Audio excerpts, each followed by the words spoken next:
everyone. Just going to be a mixed live stream, lots of stuff to cover.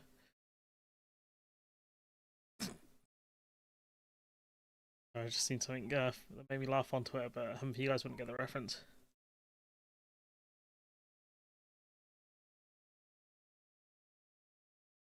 Oh shit! Seen Hamza Yusuf talk about. Let's actually. This will be worth it covering in the. So that shit's heartbreaking. So yeah, the UK government is looking to recognise the state of Palestine. I haven't got that many tabs. If you looked at my other screen though, you'd see a lot more tabs. So, you know, it's not great. But yeah, got some interesting stuff. So I just saw this in the news. But the thing is, it's situational. Now, I saw someone discuss this already. Their video obviously didn't mention the conditions properly. At least I didn't hear them actually talk about the conditionality on this proposal. So let's have a listen to what Star has to say and then we'll go through it. 2023, Hamas perpetrated the worst massacre in Israel's history. Every day since then, the horror has continued. The hostages are still being held today. The Palestinian people have endured terrible suffering. Now, in Gaza. Who's carried out that terrible suffering? Who's caused it? Because of a catastrophic failure of aid, we see starving babies. Who has caused this? He's very much put, October 27th on Hamas, which is fine, that's fair. But who is causing the starvation now in Gaza? Children too weak to stand. Images that will stay with us for a lifetime. The suffering must end. Yesterday I discussed this with President Trump, and we're mounting a major effort to get humanitarian supplies back in by air, and UK aid has been airdropped into Gaza today. The thing with these airdrops are, from what I've heard, they are incredibly dangerous. Because let's get this stream demonetized. I'm betting with UK rules on more people. Oh, I don't care. I don't care. Yeah, these streams don't make that much money, guys, honestly. But yeah, if they want to demonetize this because I'm discussing this, then fuck them. Then fuck them. I'll discuss it more. Yeah, political necessity. We will discuss that in a minute. But then, who is? These airdrops are dangerous. People run to them. They can land on things like buildings. Not that there's many left in Gaza. They can also land on people. And the military only use these in like certain long terms. In certain situations where they can't actually deliver food aid to them. Crucially, by land. We need to see at least 500 trucks entering Gaza every day. But ultimately, the only way to bring this humanitarian crisis to an end is through a long-term settlement. So we are supporting the US, Egyptian and Qatari efforts to secure a vital ceasefire. That ceasefire must be sustainable, and it must lead to a wider peace plan, which we're developing with our international partners.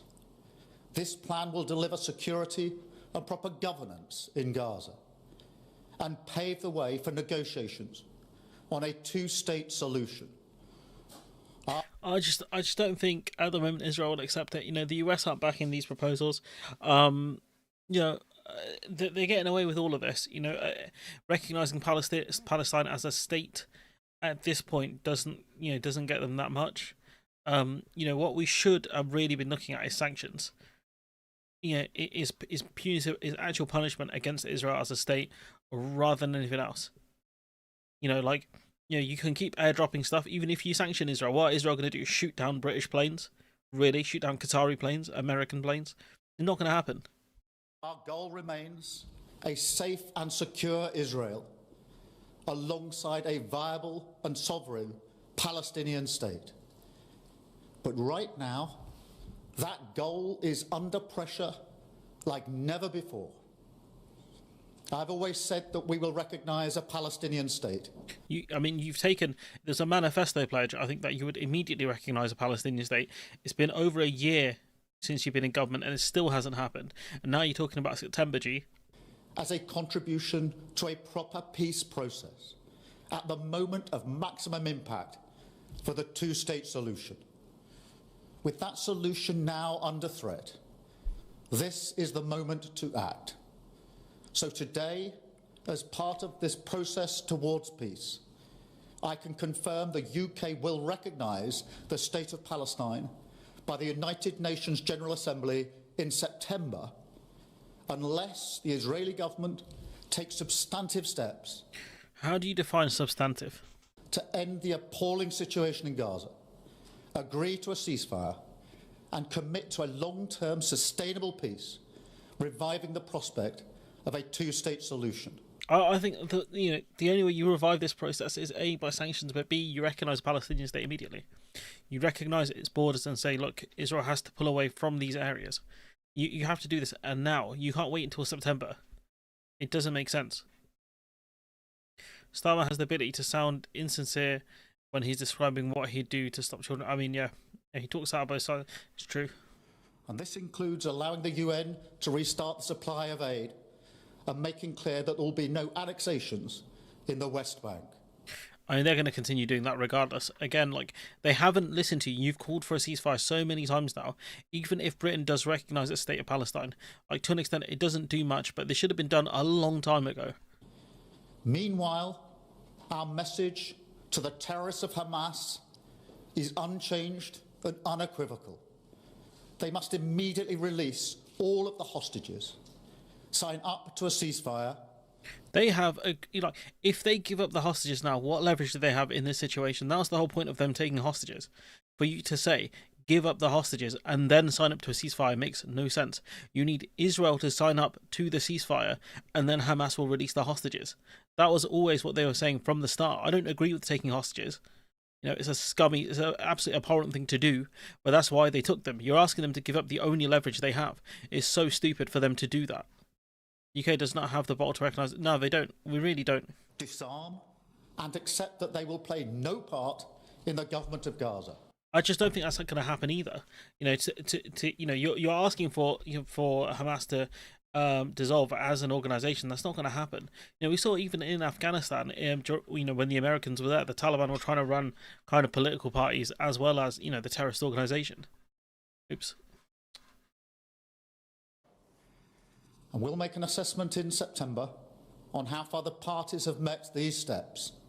But no one should have a veto over our decision. It's very much like very subjective terminology that's going on here. And what if Israel do let in some of the aid sort of towards the last bit of August, and they say, look, we've done everything you've asked, and then once September goes in September, they put the foot on the pedal again and they carry on. So this is the way forward. We will keep working with all our international partners to end the suffering, get aid flooding into Gaza, and deliver a more stable future for the Middle East. Because I know that is what the British people desperately want to see. Thank you. So you're doing this for the base, really. I mean, I saw, looking at this, right? The UK Red follows an agreement for lasting peace from, Macron and Friedrich Merz, the German Chancellor, right? Downing Street has insisted that formal recognition of Palestinian statehood was a matter of when and not if. Well, it's more of a matter of if, especially now, right? With the Labour government facing calls to take further action as UK public opinion hardens. So once again, right, is the public leading on this, not the politicians. The Guardian revealed that Starmer was under pressure from cabinet ministers for the UK to immediately recognise Palestine as a state, as global outcry over Israel's killings of starving civilians. You got Rayner, Cooper, and Wes Streeting, who was challenged by pro-Palestine candidate Leanne Mohammed, I think that was her name was, in the last election, and he only just won by 500 votes even. And if you look at, this clip here from Ed Balls, he lays it clearly. Keir Starmer is, I think, caught between the Americans not wanting it to happen now, him thinking France has gone too early, that internationally we don't want to do this until we feel that Israel is really ready to talk and to... They never will be. Unless you sanction the shit out of them, they will never will be ready. To get the leverage right, they're worried about looking like they're giving a fillip to Hamas. Right. On the other hand, you've now got, in the British cabinet, you've got Wes Streeting calling for it, Shabana Mahmood calling for it. It's reported Hilary Benn, other cabinet ministers, and Angela Rayner as well, because they all fear she hasn't said it publicly, that the politics of this is becoming toxic for Labour domestically. The politics is becoming toxic for Labour domestically. That's the key point here. And that's the reason why politicians are talking about it more.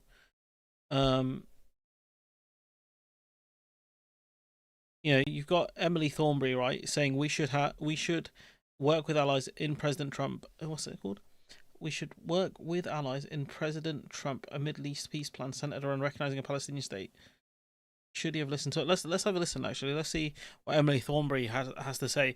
Given she was one of the people that said Israel has an absolute right to defend itself when she was up for getting a cabinet job, right? When she was sent out there in order to defend, you know, Keir Starmer. Challenge for us is to stop putting the Middle East into a drawer which is too hard, can't be bothered, can't do it, and actually step up and start looking at how we're going to ensure that there is peace in the Middle East. And the only way there's going to be peace in the Middle East is for there to be a Palestinian state. And so we have to start. That is true. You know, recognise borders. If you want to go back to the 1963 or whatever the agreement was back then, start working on that. And if it means, you know, working with Saudi Arabia or other allies and saying, let's put something together and let's put it before Trump and say, we need you to use your close relationship with the Israelis to explain to them this is the only way forward and this is the only way you're going to be safe and secure. 1967, thank you. Is for there to be peace, and for there peace has to be a Palestinian state, and your neighbours will guarantee your security, and there will be a number of things involved. But you need to push the Israelis over the line on that. That is how we can move forward. You know, if Trump really wants a Nobel Peace Prize, right, him getting such an agreement would be the path to it. That this is probably the easiest way for him to get a peace prize. It won't be Russia, Ukraine. It will be this conflict right here. And if he does want to have peace in the Middle East, which on the face of it, he does, and it has to be explained to him, you can't forcibly move a whole population from one area somewhere else. It's just not going to work. It's illegal and it's unfair. But let's find a future and let's make sure that we work together in order to do it. Now, he has a certain strength. He has a certain resolution. If this can become his idea, he might have more strength and more resolution to deal with this than a dozen Democrat and Republican presidents who've gone before him. It's all about pressuring Trump to move in the right direction. You know, he released the MLK documents recently because he feels under pressure because of the Epstein stuff. If he actually does want a big distraction from the Epstein stuff, this would be it as well. I'm not saying that it's a good thing, but, you know, that's how politics moves. They don't stay on the story for too long, especially when Donald's involved. Who have palpably failed. So this is the challenge. As I'm saying, yeah, and you know, she's changed a lot since you know, that infamous interview with what's her face, Victoria Derbyshire. And here we've got Hamza Yusuf discussing, you know, the situation where, you know, his family are in Gaza as well. Can I talk to you about the situation in Gaza? Because I know, of course, you have relatives, your wife's family who are there. If I may, you know, what are they experiencing? It's impossible for me to put it into words. Yesterday we received some very sad news that my father-in-law's cousin, who's only a few years older than me, has 2 children, was killed by the Israeli forces trying to get flour. His family begged him not to go to get food, but he couldn't bear to see his family starving. So he went to get flour, Mahmoud. He's not Hamas, so I have to say that. He's not a terrorist, never taken part in any armed struggle. Went out to get flour for his family, was shot in the stomach, and then a tank ran over him. And my father-in-law, I spoke to yesterday to give him my condolences, inconsolable with grief. And then Nadia's cousin, Sally, who we've spoken about before, has 4 children who are becoming emaciated in her arms. And I don't have the words to describe it. I mean, I'm a father of 3 beautiful girls, and you know, I feel helpless, choked with really pain when I think if they're in pain. How can we possibly imagine what a Gazan mother or father must be going through when they themselves are starving, watching their children become skeletons in their own arms and being able to do nothing about it? And I think, look, ultimately, you and I discussed the geopolitics, that is important to do. But what we ask people, what we plead with people to do, is just think about this as a father, a mother, or just a human being. And surely we must do everything we can in our gift to stop this atrocity from continuing. And that's why, I plead with the Prime Minister, I use that word, I plead with the Prime Minister to take meaningful action, sanctions, end all arms sales to Israel, not for necessarily geopolitical reasons, but because I want to see an end to the inhumanity that we're witnessing. I'm sorry about the situation that, people that you love are facing, and I know how difficult it must be to talk about this. So I just want to say, thank you for coming on and for telling their stories and for... This is the reality on the ground. Someone, innocent civilians, where they've gone out to get food, potentially could be from one of these airdrops, has been killed by Israeli forces. What like, you can dither and delay and talk about, recognise the Palestinian state in September. We've got a whole month in between that where a lot of people are going to be killed by Israel. His speech, he was kind of messing around saying, Hamas did this directly putting blame on Hamas where they deserve it, but not putting any blame on the Israeli government or the IDF forces. You could argue, look, he's not gonna attack the nation he's looking to get an agreement with, I guess. But when you're not attributing blame to something, the cause of something, they'll just keep getting away with it. And it's harder for the public to identify who the actual problem is, and the problem is Netanyahu. So this interview with Zara Sultana about her leaving the Labour Party, she makes a dumb point about women's football being better than men's football, and I was like, okay, but the rest of this interview is quite interesting. It's a bit concerning, some of the stuff she says in this as well. The cuts to winter fuel payments, because that is austerity 2.0. Following that, I have tried to challenge this Labour government on a weekly basis about its complicity in genocide in Gaza. Honestly, I just like the whole situation, him becoming leader, he looked like he was a good pick, and it just fell apart for him. Like, I feel like the amount of personal toll he must have had, his family must have faced while all this was going on. It's just crazy. As well as attacks on working class communities, and it became a weekly event. What is the Labour government doing, and how is it harming our communities? And it became an issue that I didn't think we would have on this scale. I knew that this Labour government wasn't going to bring about socialism, but I did not think it would. If you listen to what Starmer's leadership, what he said during the leadership contest, you would have done. Would be this bad this quickly in terms of returning to austerity, and then also being worse than the Tories in terms of enabling a genocide in Gaza. So I don't think, right, honestly, that Sunak would have been any better on this situation. Not saying like that kind of helps Starmer in any way, but I don't think Sunak would have been that great. Met with the chief whip of the Labour Party, who said my case was slightly different to the other MPs who had been suspended, in particular referenced my social media and how I characterised this as a genocide that the Labour government was directly complicit in. And now, she's not wrong. I did not hold back. It is a genocide. That is what Human Rights Watch, Amnesty International, countless international lawyers specialising in international law are calling it, as well as the case at the ICJ and arrest warrants by the ICC. And so millions of people are campaigning about this, protesting about this, and I know which side I'm on. I'm on the right side of history, and this isn't a fringe issue. And I was told it's not a fringe issue within the British public, but it is a fringe issue within the Labour Party. And you can't disagree with that if you're being honest. And so my suspension continued because of my opposition to Labour's complicity in genocide. There are no two ways about that. And people are trying to spin these rumours that I was going to be expelled. I was not going to be expelled. I did this. I don't know if it was her team that were putting out the rumour she was going to be expelled, but I just, the way she went about it, I would have waited for expulsion if that was going to happen. On my terms, in my way, and I did it on the week that they decided to characterise people who are engaging in non-violent forms of direct action against a genocide as terrorists. So about Palestinian action. As well as punishing disabled people and cutting their benefits.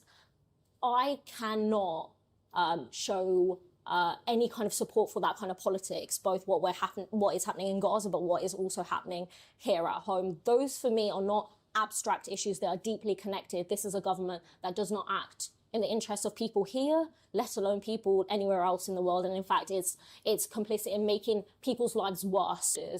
And my resignation touched on those issues, that it was both very much deeply against austerity and deeply against genocide. And I had no choice but to do this, because I didn't get into politics to make people's lives worse. I didn't get into politics to be complicit in genocide, and I'm going to do everything I can to stop those things. So you'd think a lot of Labour MPs would actually learn from that message, because what she's saying is true. These Labour politicians are actively, have actively made people's lives worse. At least certain minority groups' lives worse. And the question is, like, why did you get into politics? Why did you want to join the Labour Party? Because it wasn't for this, I guarantee that. Let me ask you then about the New Left Party. It's launched, I think, last Thursday officially. Since then, last I checked, you'd had over 500,000 sign-ups on yourparty.uk. What does it mean for you to have that level of support right out of the gate? And why do you think so many people are interested in it? I'm going to be honest with you. I did not think we would hit 500,000 sign-ups in just 3 days. That is incredible. And what that speaks to is the sheer appetite and desire for something new. Millions of people feel politically homeless. I talk to people in the street, I knock on doors, and people don't feel like they have politicians, let alone political parties, that truly represent them. And people voted for the Labour Party at the last general election, not because they felt inspired by Keir Starmer or what the Labour Party was promising, but because they weren't the Tories. And the Labour Party had a mandate for real change. That's what it kept saying that it was going to do. And in the year that it has been in power, we have seen a return to austerity. We have seen more arms sales under a Labour government than the Tories. They are worse than the Tories when it comes to arming a genocide, and they are directly complicit in that genocide, and they lie all the time to parliamentarians. They have defended selling arms to a genocidal apartheid state in court, and I could not knock on another door asking people to vote for the Labour Party when it is a genocide party, when it is an austerity party. And so I am very excited to be able to be part of building something new. It has never been done before in British politics. And so being able to take 500,000 people and more, because the numbers as we're recording this are growing, on this journey to shape something truly transformative is so important, exciting. And I recognise it as one of the most important opportunities of a lifetime. We can't get this wrong, because in 2029, as the polling currently stands, Farage will be Prime Minister. And someone like me, someone who looks like me, understands that threat acutely. And so we have to not just organise and build a new party, we have to win. And that's what this is.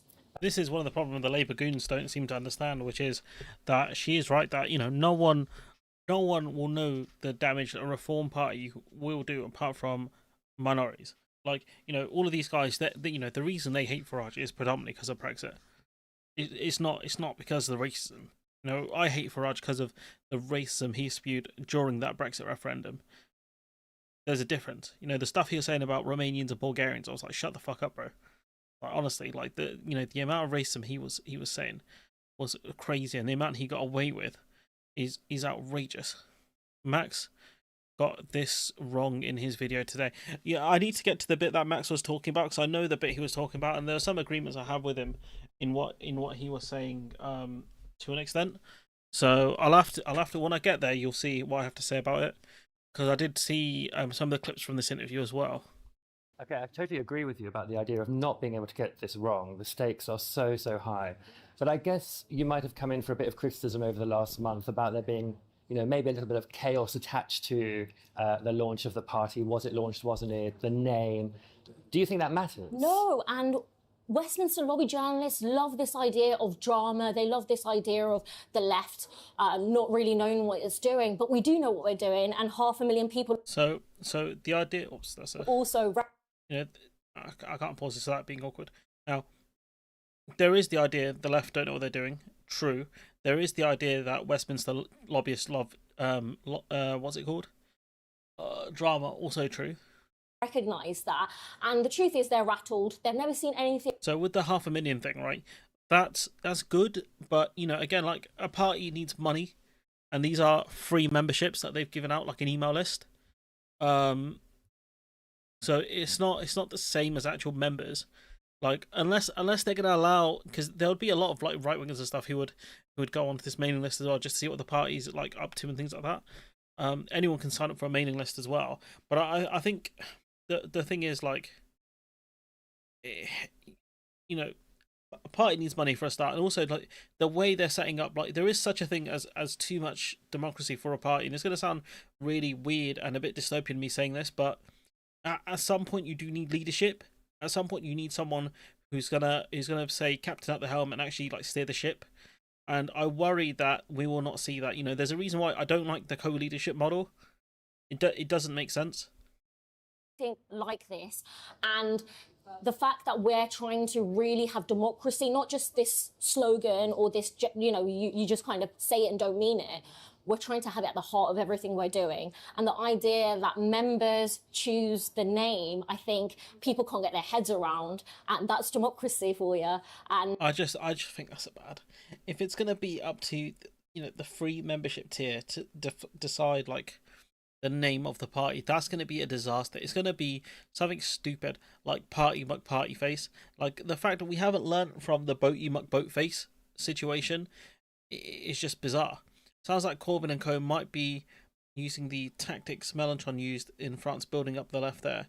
I'm an anarchist. Hierarchies only hurt. I don't think hierarchies only hurt people. Things like not having leaders or people in authority, that can also harm people because it just leads to anarchy. And I think we Some weird shit going on outside. Have to recognise the sheer appetite. We have to recognise that we are going to be doing rallies and roadshows. We're going to galvanise this movement that is ready for something different. But now this is good because what it sounds like they're doing is they're going to go to different towns and they're going to face the public, which is something politicians don't do a lot of. This is something Farage actually does really well. Going out in the towns and things like that. A lot of political parties don't do it. I think Ed Miliband did it once or a few times. I think he got heckled. And there's always a risk of getting milkshaked or an egg thrown at you, so you kind of need to change your clothes on you. But I think that's a good idea. I think when we look at political parties in the UK, they represent the billionaires, they represent oil and gas, and we're saying this is a member-led party. That's not true. I wouldn't say the SNP or the Greens represent oil and gas, or even the Lib Dems. By members, for members, and they're going to shape everything that we do.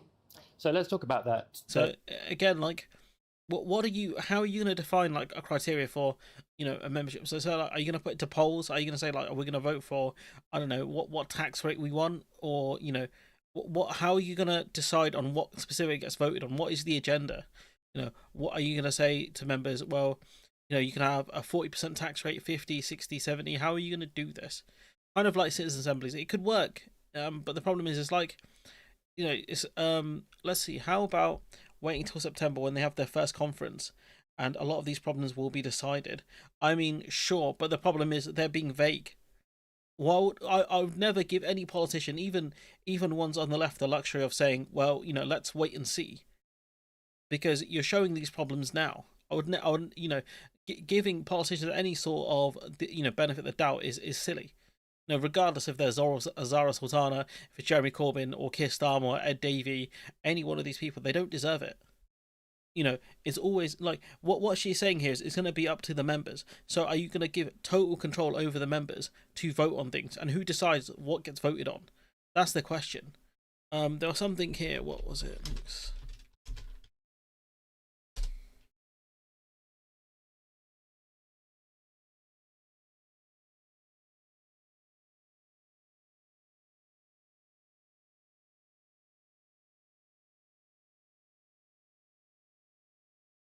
So this is something I've discussed with someone on the stream.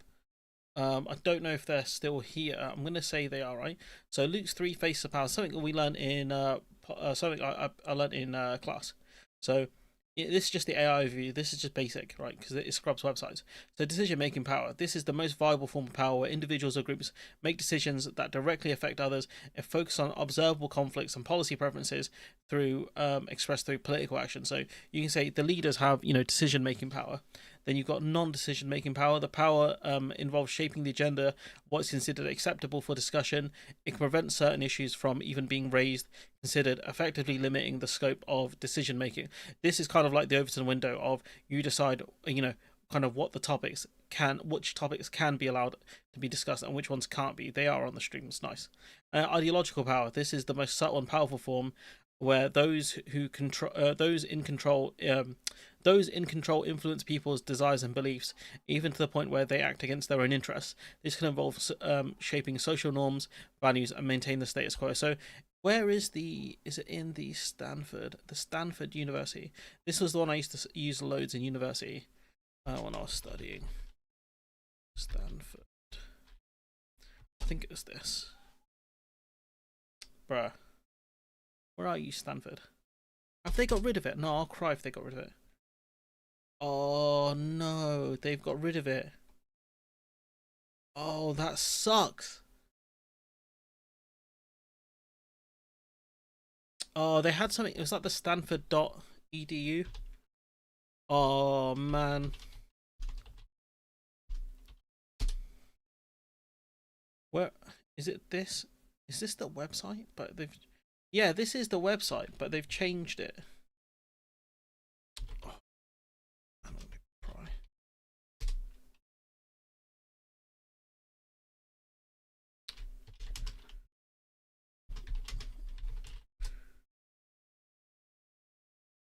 Oh, whoever's done this, I swear to God, needs to get fired. Whoever's changed this website, you've ruined my day. You've absolutely ruined me here. I'm so pissed. Oh my God. Stuck with the nonsense AI. That is true. So yeah. So look, realistically, it possibly falls under this one, Agenda 2. So, the second phase of power, agenda setting.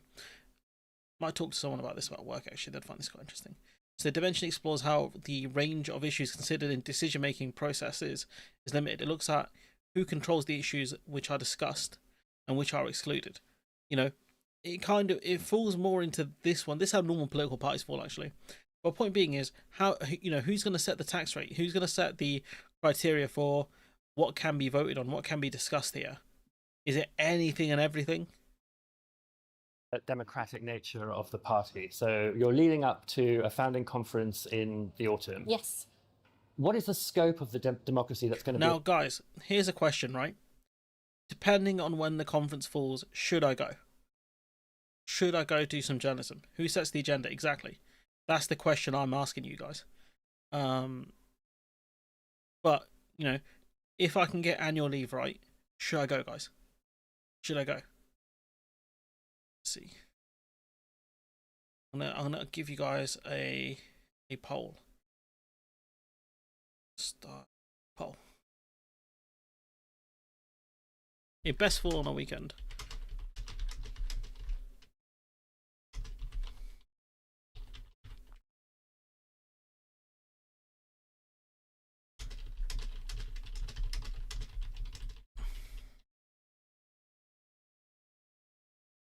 Oops, that's the wrong.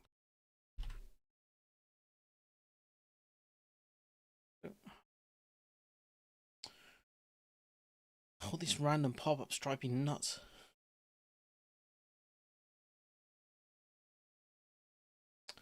So why would you put the yes/no option if it's not filled in already, Google? Why would you do that?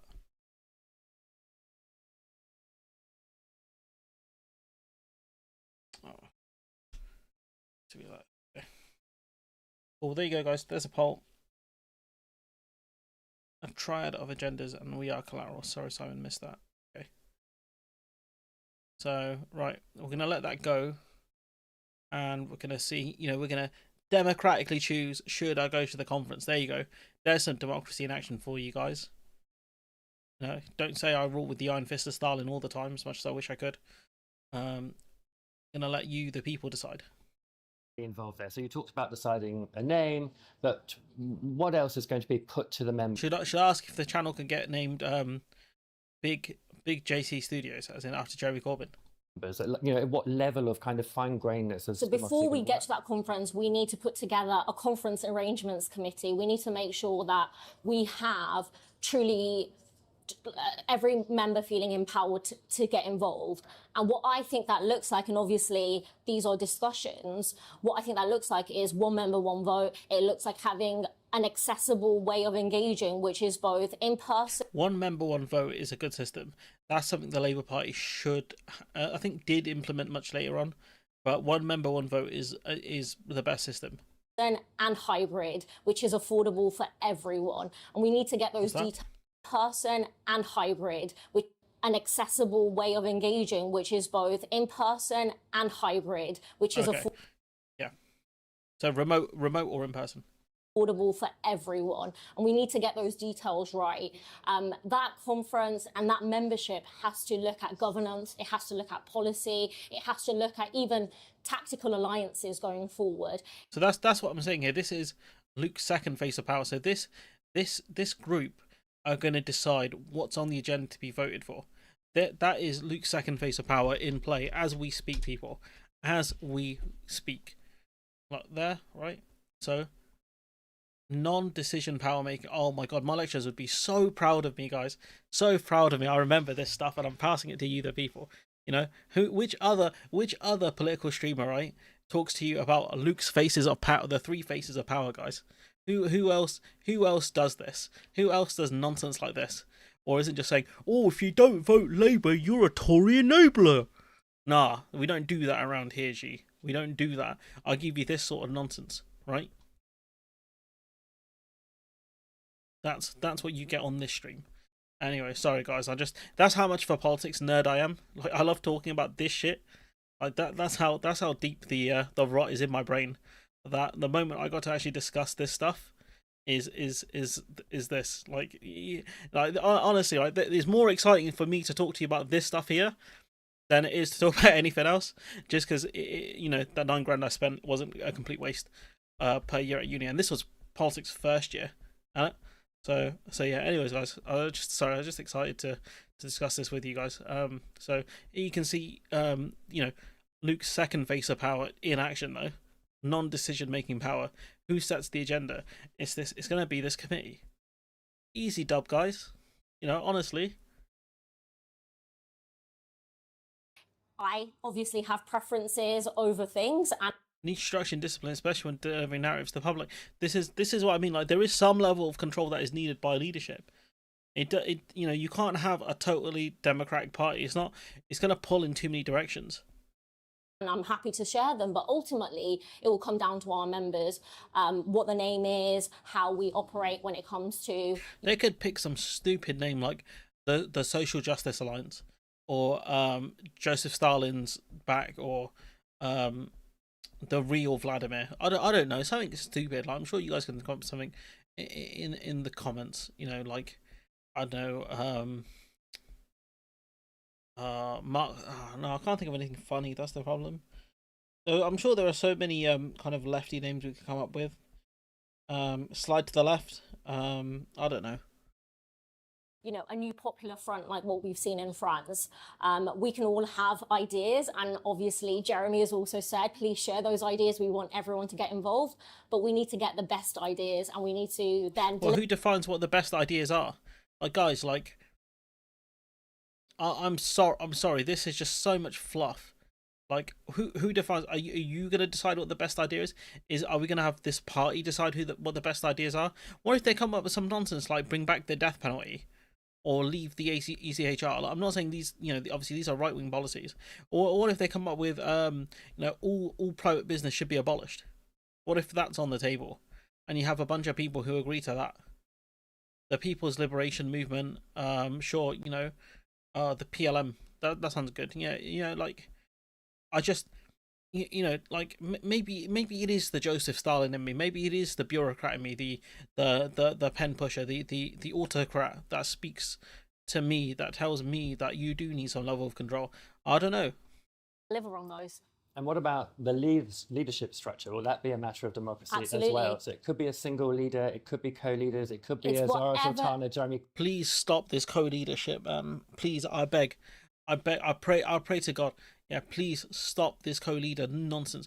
How do you have a 50-50 partnership for who should lead? It doesn't make sense. If you get into any spat, it makes the party look completely divided. This sort of structure does not work. A co-leadership structure does not work. Are there any, right, mainstream parties in Europe, right, that have a co-leadership structure and are successful? Please. A deputy leader, I understand, but a co-leader, someone who is on equal footing with the other leadership candidate, makes zero sense. Corbyn leadership race. It's whatever the members want. And what if they want to try leadership? What if they want 3 people leading, and that way you have a tie break? Fuck it though. Obviously, again, I have a preference that me and Jeremy should be able to co-lead this, but the members will get to choose. The Greens in Germany have a dual leadership structure, a co-leadership structure. Isn't Merz the one in charge of Germany? How successful are the Greens over there? And that's what's really quite exciting. It is literally transferring The Jesus' back party. There you go. that power. And I guess for a lot of people who have only really seen politics done through traditional party structures, that's going to be a culture change, but we're really interested. I mean, the idea of the Labour Party originally, I think, was that the members would decide the policy via the vote, via conference and things like that, which generally just doesn't happen. So, tooting popular parties front, Jesus, who the hell are they? I remember this movement going on in the SWP. Who? I guess I'm proving your point, but who? In harnessing that energy and allowing people to choose what direction this takes. All right, let's talk about electoral stuff now. So we've seen the polling. Anyone on the left who's seen the polling recently is like, oh shit, this could happen. Like 10 to 15% of vote share out the gate.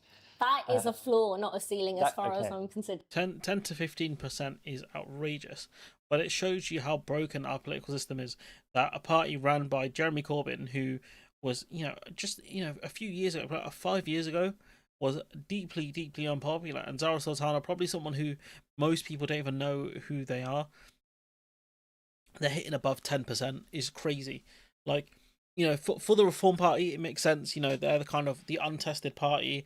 They've got Farage in there, big name. And they've got Ticey in there. People have seen Tice.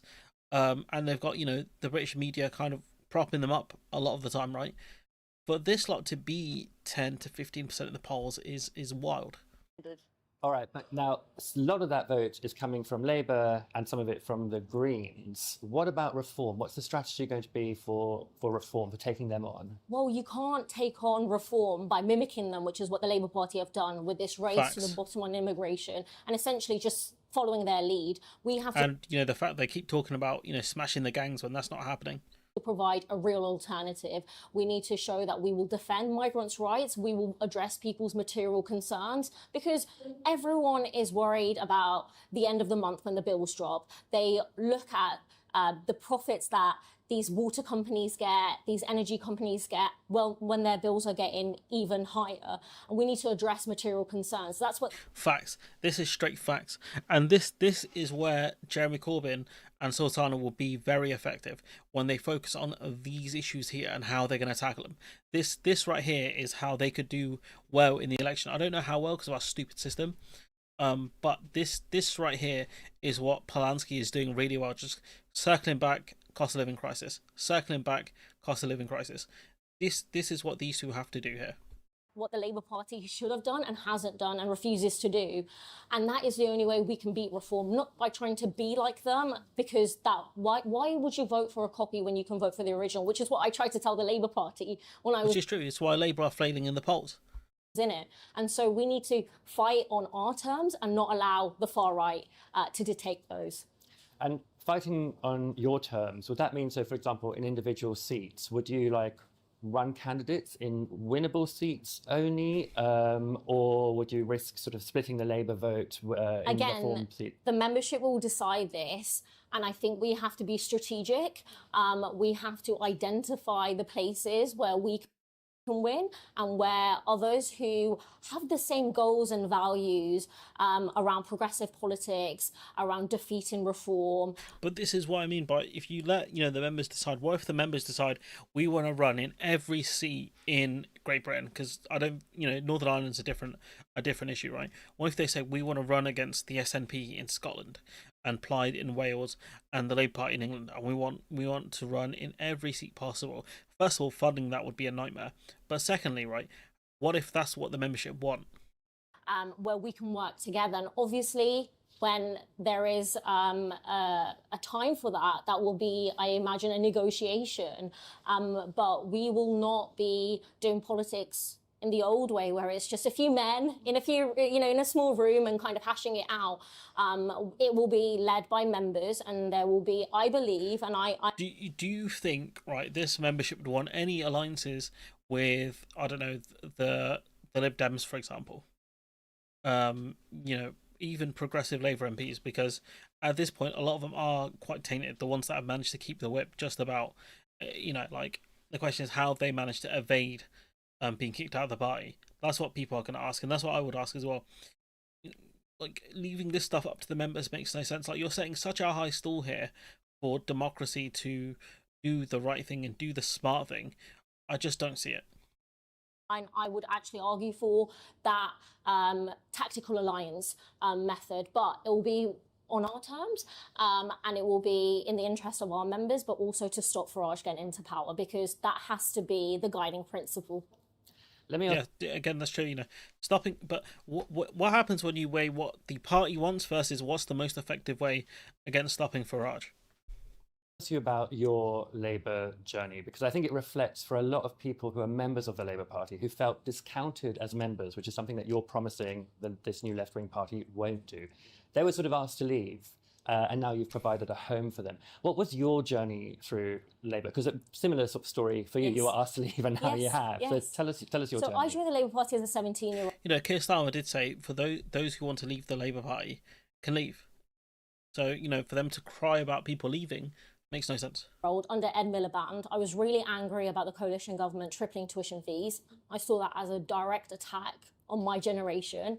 And we see that now, where we've had generations of young people saddled with student debt.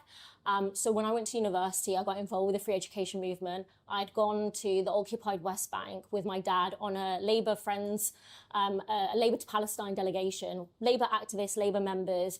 And I saw apartheid, and I saw what land theft and what militarised occupation looked like with my own eyes as an 18-year-old. And it shaped everything for me, my political journey.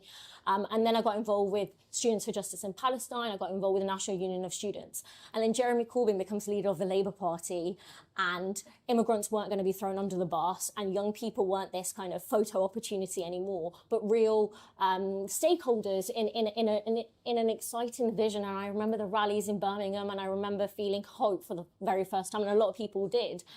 And we know what happened, the attacks by the political and media establishment on what Jeremy's vision was and what all of our collective vision was. And I had got involved with young Labour structures in the Labour Party. Before I got elected, I actually worked as a community organiser, because Jeremy had a vision of doing politics differently in the Labour Party. And that was the very first thing that Keir... Yeah, he was also a guy who ran a bit of a top-down Labour Party. Like, he wasn't the most democratic system. Tom actually got rid of the community organising unit. And so I have experience through the various structures of the Labour Party as just an ordinary member, then as someone who's an organised young person sitting on a committee, and then as a community organiser, and then as a member of Parliament. And the Labour Party isn't what many of us believed it was, a progressive vehicle of socialists and social democrats, of people who actually want equality, investment in our public services, foreign policy that isn't just, warmongering. And like, Starmer's foreign policy, not the best.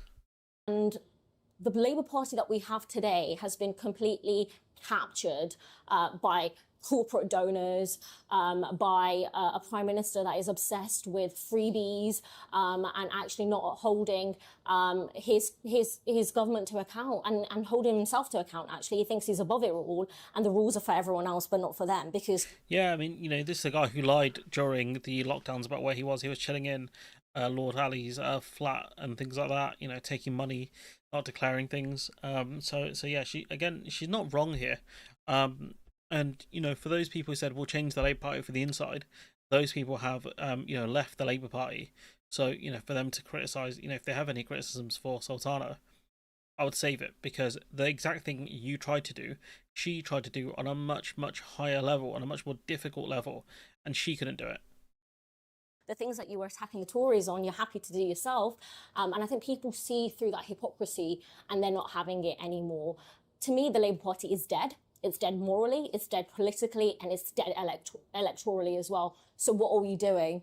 Are we going to allow them to tell us on the left that we don't have another choice? We have to vote for them or it's Farage. We're saying... That's what they're going to do, to be fair. And I can imagine there'll be a few of the goons pushing this message as well. Screw your, false choice. We're going to build something, and we're not just, coming for votes here and there. We are the left. We are going to take all the left, and we're going to win. And that's what the pitch is. Like you said, Keir Starmer said, well, if you don't like it, leave. So I did. And me and Jeremy and millions of other people are going to build something new and different. And they are rattled. And they should be rattled. They should that 500,000 is impressive. When you quit the Labour Party, you said 2029 is going to be socialism or barbarism. That's going to be the choice. And you talked there about 2019 and the way that the media and the political establishment all just, worked in a concerted way to bring down Jeremy Corbyn. Now, those interests absolutely prefer barbarism to socialism. Of course they do. So what are you going to do this time around? We're fighting back. We are not going to give the media an inch. I say I'm from Lozells. When someone tries to fight with you, you fight back. It's a rough area, Birmingham, I'm pretty sure. And that's what we're going to do. It's not this nicey stuff. If you come for us and you come for our communities and you come for our class, we're going to fight back. And that's what's different. And socialism, of course. The thing is, Jeremy Corbyn didn't really fight back, and he's quite not... Frail's not the right word. He's non-combative, I would say. Needs solidarity. It needs a mass movement. That's what you're building at the moment. How are you going to keep that momentum going?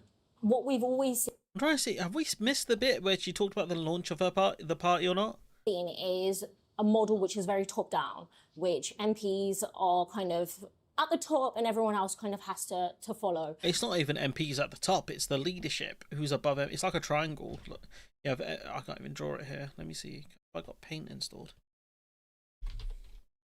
Okay.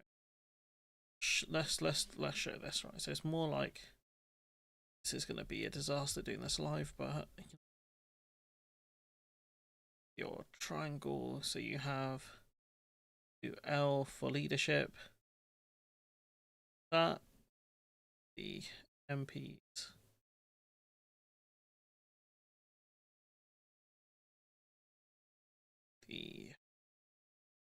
the M for membership. Now, the leadership are the ones generally that dictate policy within a party, depending on the structure. You know, they would do that with, you know, their shadow cabinet team or their top team, right? It's the MPs that have to accept it. Now, when you're in government, even if you want to break a manifesto pledge, that's up to the leadership. And the leadership will push that alongside with the cabinet. Whoops. So, you know, we should really restructure this, actually. Gotta, let me get rid of that bigger triangle. So you've got the leadership there, the cabinet here, cabinet like that, the MPs here. Sorry if I'm boring the class.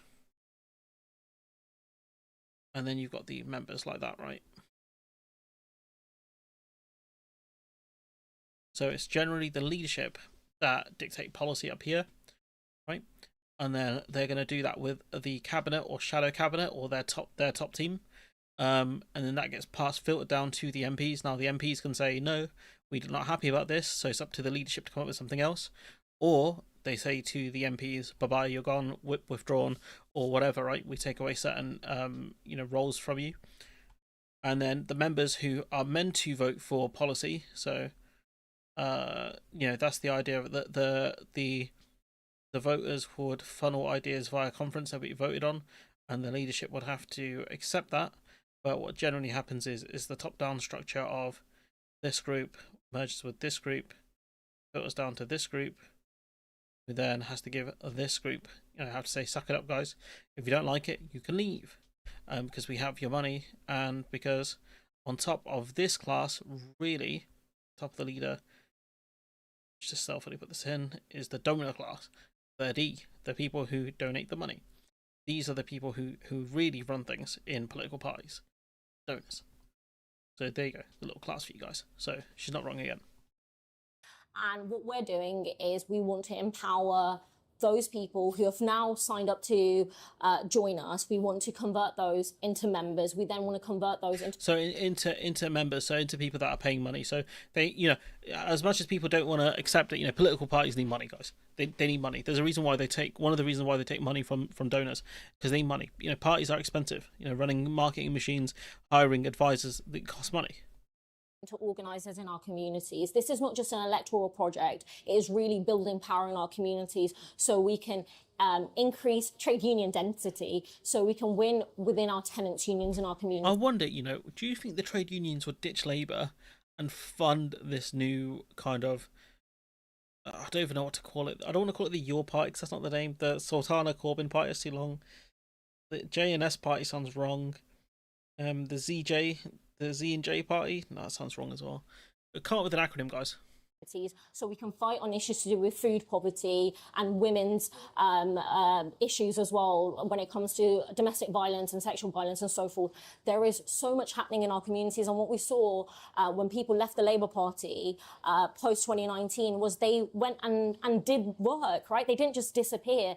They filled up spaces in our communities, in tenants' unions, trade unions, women's refuges and so forth, food banks, running food banks. We already have a lot. Now, I didn't know this, because I thought a lot of them did disappear, because they just they just went. Didn't even hear back from them. When Starmer was purging the left, barely heard a word from them. Of work going on. We want to support that. We want to provide people with a way that they can actually show that things are not going to. Yeah, Len McCluskey has said so. What did Len McCluskey say? Because he's under investigation, I think. Continue as they are. Well, has he? Because he's not even in charge of the unions. He's not in charge of the union that he was in charge. Is it Unite or something like that? Through a political vehicle. And before, they would have felt like they don't really have a choice. They might not have voted. But now we're providing them with something that they can shape and they can be part of. And should people want to pursue things electorally, of course, that will be a democratic way of doing it. It's not going to be the stitch-ups of the past. This is going to be a very different way of doing politics. So I am personally very excited about this New Left party, partly because I feel like I've never seen the country so divided and so angry in many, many ways as it is at the moment. And I just wonder how you're going to tackle that as a party. How are you going to bring people who really speak violently, badly about each other, but may have their interests in common? How are you going to bring them under this? I don't think the right has a monopoly on working class anger.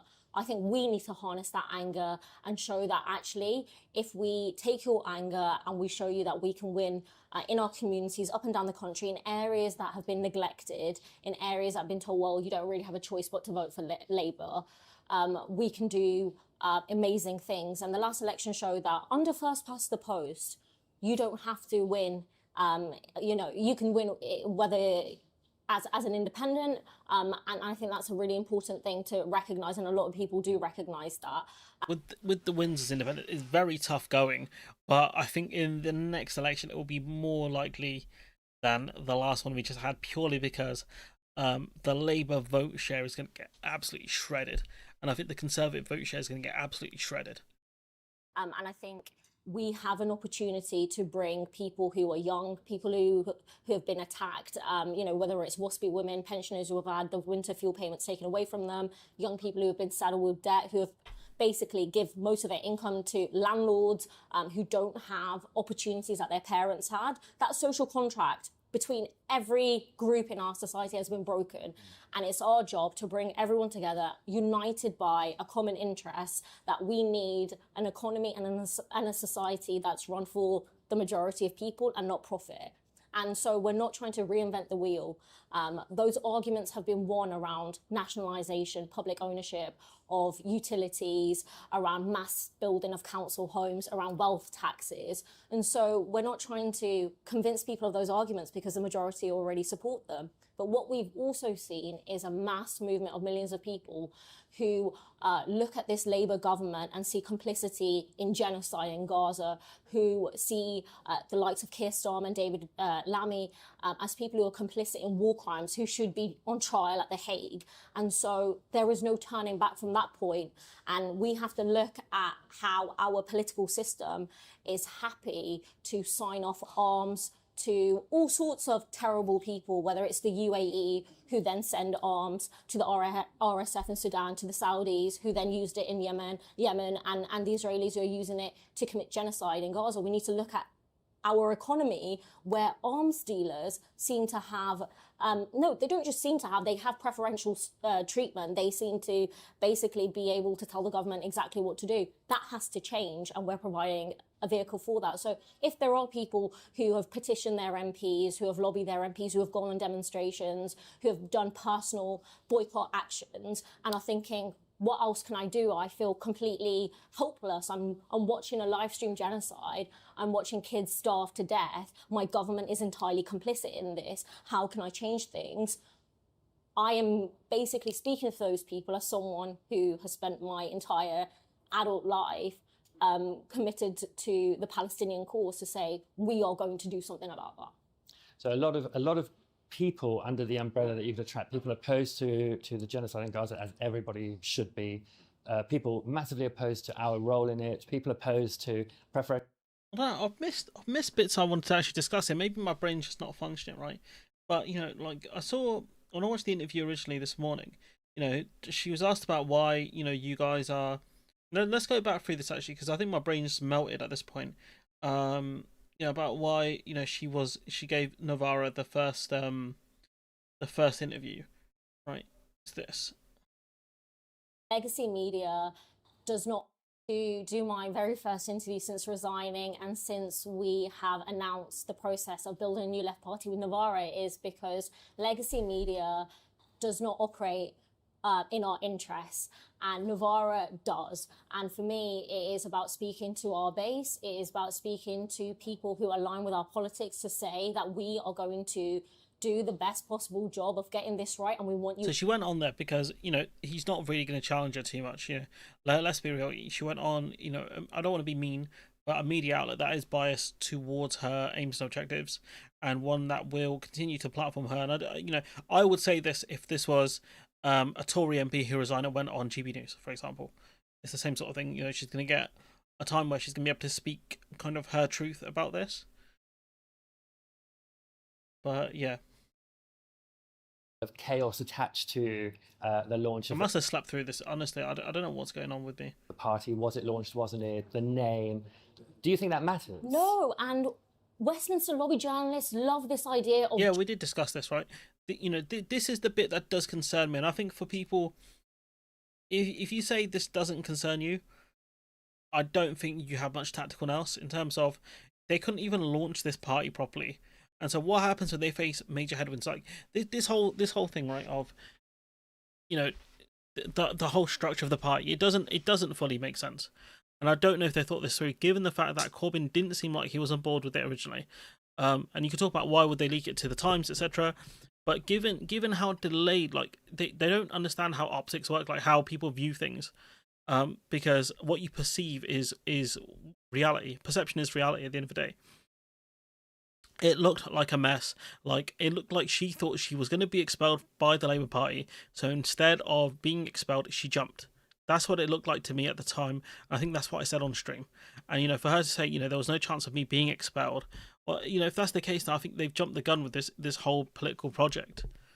But I guess they were running out of time, because if Polanski wins the Green Party leadership contest, then I think that would kind of ice out a new Labour Party run by Sultana and Corbyn. So maybe that's why they jumped the gun. I don't know.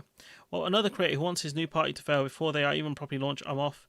Mate, Mithril, if you want an echo chamber, feel free to leave. I genuinely say that.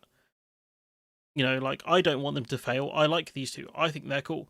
The problem is, right, they don't have the political nous to even launch this thing properly, which even me could have launched better than what these two have done. Like, if you want an echo chamber, then, you know, as Keir Starmer said, you're free to leave. I'm not gonna be nice to the audience here. So, you know, tactical arrangement with the Greens. If Polanski takes over, I reckon if that hasn't been said already, I think we will see. I think we're going to see the what do you call it? The Greens be given a free run towards the south of England, kind of like, you know, the south coast, like Brighton, those sorts of areas. Maybe even parts of London, you know, the leafy areas, right? And I think Corbyn's going to mostly go at some of the London seats, potentially the Midlands and the north of England. I think that makes the most sense, given he's looking to fight reform. I think that's going to be his main goal, is to battle the Reform Party. So if I were him personally, that's the route I would go down, just having a non-aggression pact. Because if you look at it, the Greens don't even run, like where I am now in East Midlands, the Greens ran, it was a paper candidate.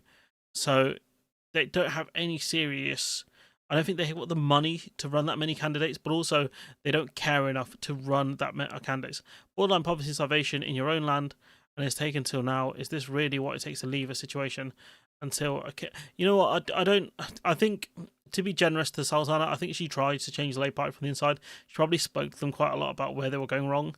So I don't blame her for taking, you know, almost a year to leave the party, given that, you know, a lot of these goons who, you know, believed in the Labour Party so much, it took them around the year mark to leave as well. So, you know, I'm not going to be mean to her on that point. You know, maybe she did. I don't know how aggressively she tried to change the Labour Party, but, you know, two new parties. I think the state is creating a new two parties. Okay, all right, McGuinness.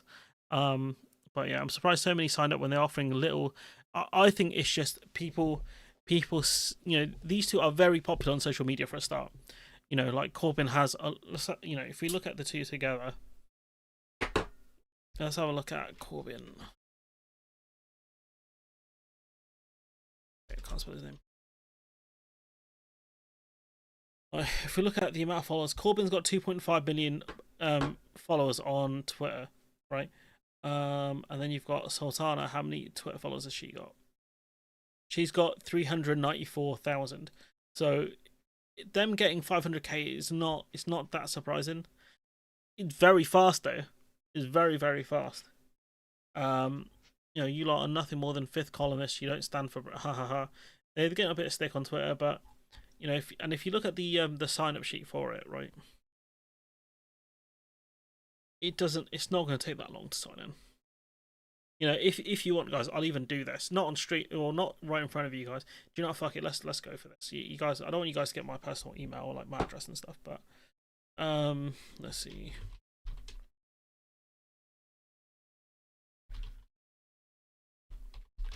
I'll even give them my actual email address as well, so can't wait to get spammed. Opt into emails. I don't want to give my phone number. There you go.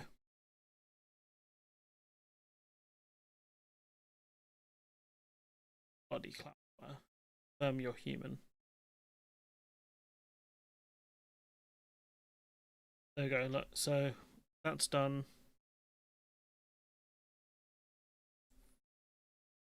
So you can choose to donate and things like that. And that's going to take me through the payment. Can't donate now, click here. That's signing up, one that belongs to you. We'll be soon together inaugurating our founding refund. We need your support. We want the founding process open, inclusive, accessible as possible.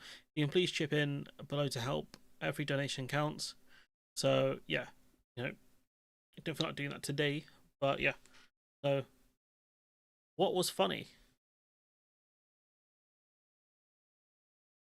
Like I don't, like, for the record, guys, I don't hide who I am. Like, in terms of, you know, I don't want to get doxxed obviously on the internet. But I don't, politically, I don't hide who I am. Like, I've always been honest with you guys about what I think about stuff. So, like, if people want an argument with me on stream, I'll happily have an argument with you on stream. I don't care who it is. Like, I think I've made that very clear. It doesn't matter. Like, if you're a total clown, like Bowler Hatman, for example, I will still argue with you, and I'll win pretty easily because the guy's an idiot. But it doesn't matter. Like, I've debated the guy with the biggest audience in the space. It's not a problem for me. You give me some prep time, and it's over. That's all I need. I don't care who. Give me a name. And I'll happily do it. Maybe if the audience size was bigger, maybe if I was less prickly with people, there'd be more people that do tune in. But point being is that, look, this launch of this party has been handled quite badly. You can have that as an honest. We can have an honest conversation about that. Like, does anyone think this has been launched well?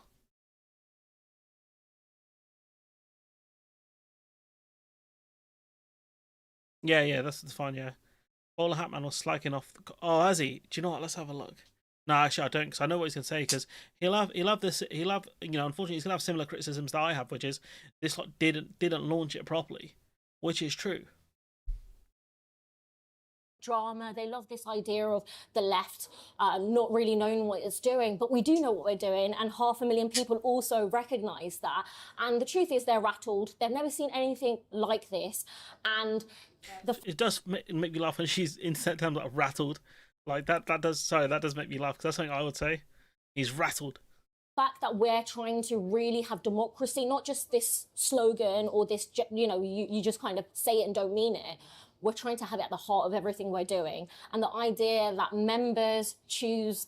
Yeah, so, like, for me personally, the name, I think people can't get their heads around, and that's democracy for you. And I think we have to recognise the sheer appetite. We have to recognise that we are going to be doing rallies and roadshows. We're going to galvanise this... I see. This movement that is ready for something different. But I think when we look at political parties in the UK, they represent the billionaires, they represent oil and gas. So yeah, I think, like, if is anyone going to argue that this party launch was handled well? I challenge you. I don't think anyone, like, even I don't think anyone on the left who's in the space would even argue that. So I don't know, guys. So if someone wants to be mad at me for pointing that out, then whatever, dude. What is the drink with the short? That's a iced coffee, I'm gonna assume. Probably a nice latte because it's hot as hell, and that would be my drink of choice. So, I'm assuming it's a nice latte, to be honest, and a bottle of water, which I can't see the brand of it, but probably something they sell. It looks like they're in a cafe, to be honest. I can't imagine this is what the Navara thingy looks like. Why do all great YouTubers always post live at the same time instead of working together?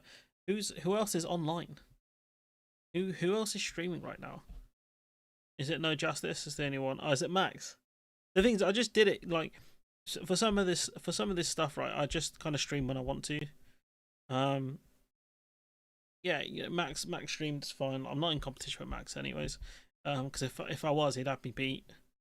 The guys at Graham Hughes used to stream around this time, but Graham's kind of cut back a lot of his streams, probably because he's not as much to say, given that things have probably changed for him. He wanted that job with Labour, didn't get it, so there's only so much you can slag off Trump and Farage, I guess, in a day without it becoming a little bit boring. So yeah. Thank you, Mr. E. Appreciate that. Is Reagan. But yeah, it was launched a year ago for day of... What's that? What was launched? Thank you, Mr. E, for the £5 super chat. Do appreciate that. But yeah, I don't... Like, with the launch of this part, it is bad. Like, we can be honest, right? Does anyone think it was good? Does anyone think that the launch was good? Because I, for me personally, I don't think it was. Israel is not going to negotiate. That's true. That's why you force them to negotiate. You force them with sanctions. and trade embargoes, and you say, look, if you want these trade embargoes lifted, you can come and talk. If you want to carry on the way you are, then fine. We're gonna do our best to sanction you. Like the only thing that's more aggressive than things like sanctions and trade embargoes is a no-fly zone. But a no-fly zone would be insane. Thanks, Mystery. A no-fly zone would be insane. You'd have American jets versus American anti-air missiles. It'd be the craziest sight of what's better, the air defenses or the planes. But anyway, folks, just a QSY. What the hell is a QSY? But yeah, Corbyn and Sultana's party. So yeah. So I got these magnets I'm messing around with. If they're too loud, let me know. But it's just quite fun, just to mess around with these. But yeah, I don't think the launch was well at all. And we're saying this is a member. The Irish government being brought to court over US planes flying over Ireland. Fuck, that's crazy. Over Irish airspace, then, I imagine. Wow, imagine the Irish government losing that one. That would be something. That would be something special. But yeah, we'll move on, I think. But yeah, it's not every day, guys, you can talk about Luke's second face of power, or even Luke's face of power in general. So, thanks for, I get to educate the people on it. It's great. I love doing stuff like this. It's not every day you can reference something that's proper politically nerdy. I did manage to see, what was it? Francesca Albany. She was referencing Gramsci the other day. I was like, oh yeah, I remember him. He was cool. And I think his name was Antonio Gramsci. He was one of the greats of his time. So yeah, that's enough of me nerding out over politics stuff. Let's have a listen to what another politics nerd has to say in Stephen Flynn. Now, I don't know about you, but I am absolutely desperate for Scottish independence. And every I too am desperate for Scottish independence because I'm tired of you guys talking about it. second, every hour, every day, every week, every month that I spend with a front row seat in Westminster watching the chaos only crystallises in my mind how important. He was Italian. He was there during, I think, Mussolini's time. So I think he was in prison during when Mussolini was there. But yeah, big up Gramsci. It is that Scotland decides its own. Isn't it desperate to go on the? Jesus, that would have been funny, wouldn't it? That would have been great. He was saying, "I don't want to buy a VPN." Oh no. Future. Well, some good news on that front today, because the First Minister of Scotland, the leader of the Scottish National Party, John Swinney, has set out the terms of how we make that happen. Now, we all know that a vote for the SNP is a vote for Scottish independence, but what we know from 2011 is that if we can secure a parliamentary majority in the Scottish Parliament, then we can deliver that referendum. So what we're proposing is a novel thing, that we learn from our history, and that the best way, the only way to secure a Scottish independence referendum is to win that majority at the Holyrood elections next year. And guess what, folks? That's exactly what we are going to do. We're going to take the case for Scottish independence to each and every door right across Scotland. We're going to secure the confidence of the Scottish people. We're going to secure that independence referendum thanks to that parliamentary majority. And we're going to make sure that Scotland's future is back in Scotland's hands. I'm up for it. Are you? So yeah, a message there from Stephen Flynn.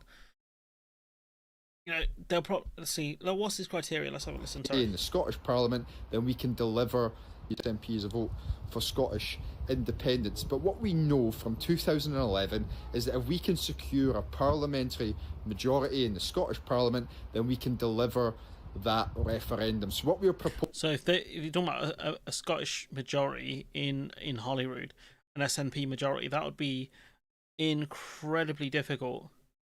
Flynn looks good for being around when Mussolini was about. That is, yeah. I mean, if you'd be over, it'd be almost 100 years old. So yeah, him walking around would be a miracle. getting a majority in Holyrood now. There's some Scottish people in chat. Isn't that very difficult because the version of proportional representation you guys use up there, it favours a party not winning a majority, even if they win around 50% of the vote, right? That's why you normally have a coalition with the Greens. So getting a majority in Holyrood is very difficult, especially when I think the SNP might still be in a decline, possibly, because it didn't go well for them at the general election, but I think a lot of the unionist votes switched to Labour, and that's what enabled them to win, whereas it's going to be split next time around if Reform run in Scotland, which kind of helps the SNP in that sense. Oh shit, dropped it. Oh no, found it. Sorry guys, give me a...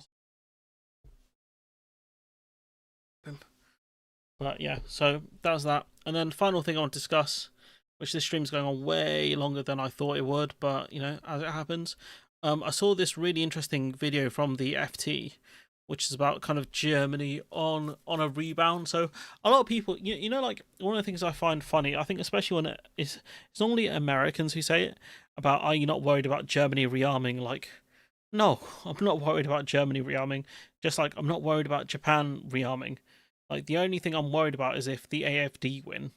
Like I'd rather a strong, Germany have a strong military and kind of a stable government rather than having the AFD win at all, because then the AFD could easily start militarizing. The precedence has been set, but doing that is difficult.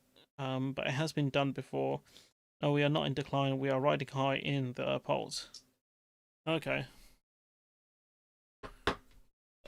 Polls in Scotland.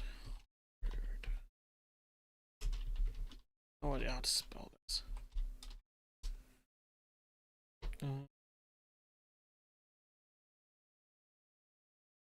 Oh, we've got an Ipsos one. This is from the start of the month, but just give me the graph, man. Honestly, just give me the graph. So this is general election voting. That's a whoopsie. This is the Holyrood voting intentions. So estimate Hollywood. You have the regional list and the other list, the constituency list. So yeah, SNP in front by about 11% in the constituency list, and they're up about 4% in the regional list. So yeah, pretty good. So yeah, I stand corrected. Live on my own channel. Tragic. The SNP are reform enabler as well. You want to be careful about that one. Austerity was the truth, the belief for many years. Germany has the wrong business model. The infrastructure. A lot of people could have told you that. They're, I think, in a similar situation that the UK is in right now. The only difference, obviously, Brexit, but also the fact that their debt is way lower than ours. And there is less concern about, German debt. Their economy is also way bigger than ours as well. But, of course, their country is also way bigger. Countries crumbling. Die Gänge, in denen sich die Kinder bewegen müssen, sind wie eine Baustelle, wie ein Bergwerk. So, again, this is very similar to the UK. They're talking about, the schools falling apart. This is a very similar situation to the UK. From the roof started falling down, and it was deemed unsafe for the kids to learn here. So we had a couple of examples for that in the UK as well. Many schools need to be renovated. Und das nicht nur für ihre Gesundheit. Every day the trains are delayed, and when that is the craziest statement I've ever heard a German say. Every day the trains are delayed. This is the country known for efficiency, being on time, all of that kind of stuff. Ruthless kind of efficiency. Like everything's meant to be like clockwork in Germany. When I went to Germany, this was a while ago. This is pre-COVID, a good few years ago, almost probably near the. Probably about, wouldn't be 10 years ago. It would probably be about 7 years ago, right? Where we stayed in Germany. Tubes were rarely late, a minute at the most. The overground train seemed okay. I didn't take them that much, but, they ran, I don't want to say like clockwork, but yeah, pretty close to it. I make it on time. Germany didn't invest in the infrastructure. My sister was in Germany recently, and the trains were really bad. Infrastructure's crumbling, yeah. Is Germany becoming England? I think, yeah. I'd say so. I won the lotto. It's not just shame, it's just like it's annoying. Fucking hell. This is like some stuff in America. Like this is not, when I imagine Germany, this is not what I imagine. You want to have a country that works. The debt brake reform is a very seismic shift. He's the replacer of Olaf Scholz. 500 billion euros to modernize the country's aging infrastructure. Again, this is going to go a lot to, you know, it's a lot of money, I think, yes, but also it's going to create a lot of jobs in Germany as well through construction and things like that. And it could, you know, reinvigorate their kind of manufacturing industry as well, depending on how much of it is actually made in Germany. Whereas, you know, Germany has a proud history of manufacturing. You know, there's my boy Der Bauer, the goat. Can't even spell his name. This man right here, Roman Hartung. This brother right here, you know, this is the guy on the internet who someone questioned his engineering credentials. He goes, "I am an engineer from Germany," and he absolutely cooked the guy. I think it was this video here, built to melt. So yeah, you know, this brother right here, Der Bauer. You know, he's very proud to help run a factory in Germany that does produce, you know, computer parts and stuff, and tries to manufacture as much of it in Germany. They have a proud history of manufacture. Not in the UK and England. In Scotland, we have renewed and maintained our schools and NHS estates. There are no debt brake constraints on defense at all anymore. Germany's been really hit regarding the Ukraine-Russia war. It has, but I think this stuff here is more longer term, because they're talking about austerity, and austerity is post-financial crash. So I think the problems they have are not just these specific issues, like the bridges collapsing, is not directly, I would say, related to the Russian invasion of Ukraine. This push into defense, some economists see it as a big opportunity for car makers. Making Germany's economy strong in the way that they're now imagining, making Germany's defense strong in the way that they're look at this Chad now planning, is a necessary condition, not just for the propaganda. That was a bridge that was getting rebuilt, not a collapse law. That's crazy. If the FT did that, that's outrageous. Revitalization of Germany, but for the revitalization of Europe. Musk doesn't have a choice. He has to succeed. You know, like I said, I think they're in a very similar situation to the UK, honestly. Friedrich Merz, the leader of the Christian Democrats and now the Chancellor, created an ad hoc fund of 500 billion euros over 12 years to modernize and renovate the country's aging infrastructure, roads, hospitals, schools. Is this another bridge that's propaganda? The second serious change is... It's the same bridge. The government has now the legal leeway to spend as much as it wants on defense, and there are no debt brake constraints on defense at all anymore. Deutschland ist zurück. Deutschland leistet seinen großen Beitrag zur Verteidigung der Freiheit und des Friedens in Europa. They're saying Germany are back, basically. Wir belassen es bei den 500 million in loans. I'm just going to skip through this because it's in German. Investment, because the public investment at this point in Germany is under supply, and that's why the... So 500 billion over 12, is it 12 years, he said? A 4.5 trillion economy is nothing. This is such financial, sometimes spelling salts. Is it over 12? I thought it was a much shorter period. I thought it was over... An Kreditermächtigung für ein solches Sondervermögen. The basic idea is to invest more, to launch more public investment, because the public investment at this point in Germany is under supply. And that's why the government decided to change the constitution. The hope is that with the relaxation of the debt brake, Germany will be able to launch more infrastructure spending and therefore stimulate the economy. It's a big gamble in the sense that it's a massive amount of money. I don't think they said 12 years. To try and understand what the debt brake is, one has to go back into the ideology of post-war Germany. Economic policies were designed to achieve stability, which is a thing that they didn't have in the interwar period and in their view led to Hitler. This explains the monetary stability fetish, creation of the Bundesbank. Oh, yeah. Oh, you're right, over 12 years, yeah. No, that's not great, honestly, but I think this is just part of it, I want to say.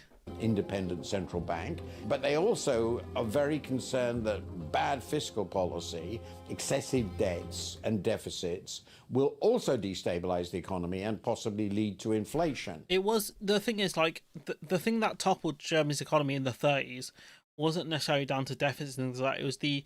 It was the withdrawal of the US loans. I think it was the Young and Dawes plan, I want to say, and the Great Depression. That's what did them in the most. But it wasn't just Germany that got hit by that. It was many other countries. It wasn't necessarily due to them running a high debt deficit. It was because the loans that they were so reliant on were just withdrawn from them very suddenly. The debt brake was established in 2009. We're in the middle of It's a much younger looking Angela Merkel. the financial crisis. Germany has to spend a lot of money to... I don't think military Keynesianism is a good idea. I don't think it's going to generate the funds unless you're a really good arms maker like the Americans, right? And you can push to sell a lot of your weapons to your allies. I don't think military Keynesianism works. I think you're better off doing actual infrastructure spending, which has a return. Things like building trains, connecting towns with each other so that people can travel for work, things like that. Travel for tourism reasons. The dreaded day trippers, for example, stuff like that. counter the crisis. They want to finally put a lid on debt and say, now we're for once going to take on lots of debt, but we're never going to do it again. So we put this rule into the constitution. The debt brake capped borrowing to 0.35% of GDP every year. The federal states had no ability to take on any debt. Everything got back into this very conservative mindset of absolute fiscal and monetary stability. Which again, austerity has a cost. Like, these bridges collapsing, the schools collapsing, all of this stuff, that is a byproduct of austerity. But in quite an audacious step, decided to change the constitution using the old parliament. Between the election and the formation of the new one, there was a kind of time window of several weeks, and they rushed the change of the constitution through. In Germany, you need a 2/3 majority to change the constitution, and we needed to reform our debt brake. We saw the difficulties our country is in with an almost rotten infrastructure, and we wanted to be part of solving that problem and making it What? The Greens helping solve problems that aren't green-related issues? What? possible to pass that bill. Germany has woken up to the fact that it has significant defense obligations and burdens because Russia is clearly seen as a threat and the United States is no longer seen as a reliable ally. Yeah, a missile defense system is a good investment, true. But it's the endless production of them. That's the thing that what's that worth to you? Producing tens of thousands of them when you don't need them. Infrastructure building is cost neutral. You spend to build, gain a valuable asset. That's true. As long as you're not building roads to nowhere like China or railways to nowhere, also like China. If you're building things that are built to last, not necessarily Roman levels of built to last, but if you're building train stations, things like that, things that connect people that can have economic benefits, then yeah, it makes sense. If you do port expansions, for example, to allow more trade in, I think that's something Scotland is doing. It does help. The training and education military can provide isn't worth nothing to what? The infrastructure of the country is crumbling. Germany has the wrong business model. It is over-reliant on exports at a time when globalization is falling apart. Which is also true. You got America first, but also you have countries that do a lot of trade with China are also like economic rivals in terms of like countries like China, for example. Nationalism is on the rise, protectionism is on the rise, and its core industries, the heavy manufacturing industries, are under attack by Chinese manufacturers. And those Chinese manufacturers are getting very good at building these like electric cars. One of the things that the EU can do is protect these German car makers from directly companies directly sourcing parts and the cars from China. But what it can't do is stop these companies setting up shop in, for example, Germany and just manufacturing the cars in Germany, which is good for Germany in terms of creating jobs, for example. But it also means that their car makers will be facing much more competition, especially given the car industry is quite monopolized. Germany bounced back after the pandemic, but since this bouncing back in 22, the economy has basically been flatlining. The economy is struggling. Imagine doing worse. Imagine doing worse than us. Imagine you do worse than the UK. I can't. With decarbonisation, making it harder to have electricity at a competitive cost. You know, and that decarbon. It's not down to decarbonisation necessarily. Like, Germany's a country that invested more in things like coal mines rather than in nuclear when it had the chance, because I think of Hiroshima. No, not because of Hiroshima. It's because of Fukushima. Sorry. And so, you know, when you have a country that, despite the fact that, you know, even I think at the time people knew, you know, coal-fired electrical plants were not a good idea, they still pursued it, and because of the fear around nuclear energy, they relied on cheap Russian imports consistently until, you know, effectively that avenue was cut off from them, and they still were importing energy from places like Kazakhstan, which imports Russian energy anyways. Like, it's not necessarily down to decarbonisation, in my opinion. It's down to the fact that they didn't get themselves off Russian gas in an effective way. You know, they did so very quickly, you know, getting more LNG from Qatar, for example, but it was too late. And now the global trade wars are really impacting the German economy, and especially car manufacturing is just not what it was before. And that is really the big driver for a lot of things. Germany outsourced its energy supplies to Russia, consumption to China, and security to the US. And all of these three factors have now come under threat. The German model has failed or has to be reworked. That's a fair point. A lot of consumption to China. American security, which obviously post-NATO, not so post-NATO, because of NATO, Germany has access to. I can't remember what the third thing was. Oh, the Russian stuff. Yeah, you know, the fact that, again, you know, I still stand by the statement that Angela Merkel made Germany way too over-reliant on Russian energy, and I will stand on that hill.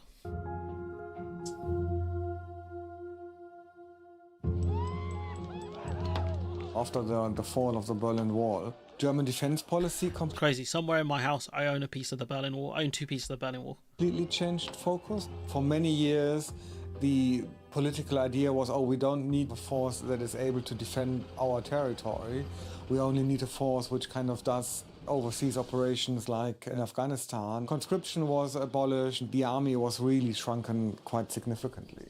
Germany has really relied on the US and NATO for its defense and its security, and didn't really think of its army as a real army because of its fraught past, history, its central role in the Second World War, the Nazi regime. It really took the Russian and full-scale invasion of Ukraine in 2022 to change that political perspective. I don't think necessarily it was just Russia that changed that perspective. It's the fact that they got bullied by Trump, also bullied by Poland. It's an honor to have you. As you know, the Chancellor just won a great election, very, very strong election. The loss of the US as the pillar of European security demands that Europe responds, otherwise it fragments. And then for Germany, that's a catastrophe. And whenever you think about the history of Germany, you have to look at the map. Why did they get involved in all these terrible wars? Because they're right in the middle. They're surrounded by neighbours. For the first time in their history, their neighbours are all I do own a chunk of it, so, you know, that's all I'm saying. They're bound to them by the EU treaty. They have to protect this because it's about protecting themselves, and they're the biggest economy. So they have to take these actions. They have to be. Interesting fact about Germany is that they have the highest percentage of people living in rented accommodation, but they also have the highest regulations on renting. It might be that they're okay with renting. Like, you know, there's nothing like in England we do have like this obsession with owning property. But I think if you live in an economy where, you know, the rents are not unreasonable, you know, like in the UK, you can pay a third or even half your salary on your rent. You know, if, you know, maybe that's not the case in Germany. Maybe they pay a lot less. So renting isn't necessarily a bad thing. It just depends on how much of your salary it's taking. That requires a lot of spending because Germany didn't have any helicopters that could fly and any jets that could fly, or very few of them. How bad is the German military? Like, you know, it's talk about the UK military being really bad. Is the German one that much worse? Some of the bridges could not sustain tanks. Infrastructure needs to be modernized to sustain the defense ramp up. The immediate positive spillovers on economic growth from simple defense investment is relatively limited. This push Which is facts, I want you guys to kind of internalize that.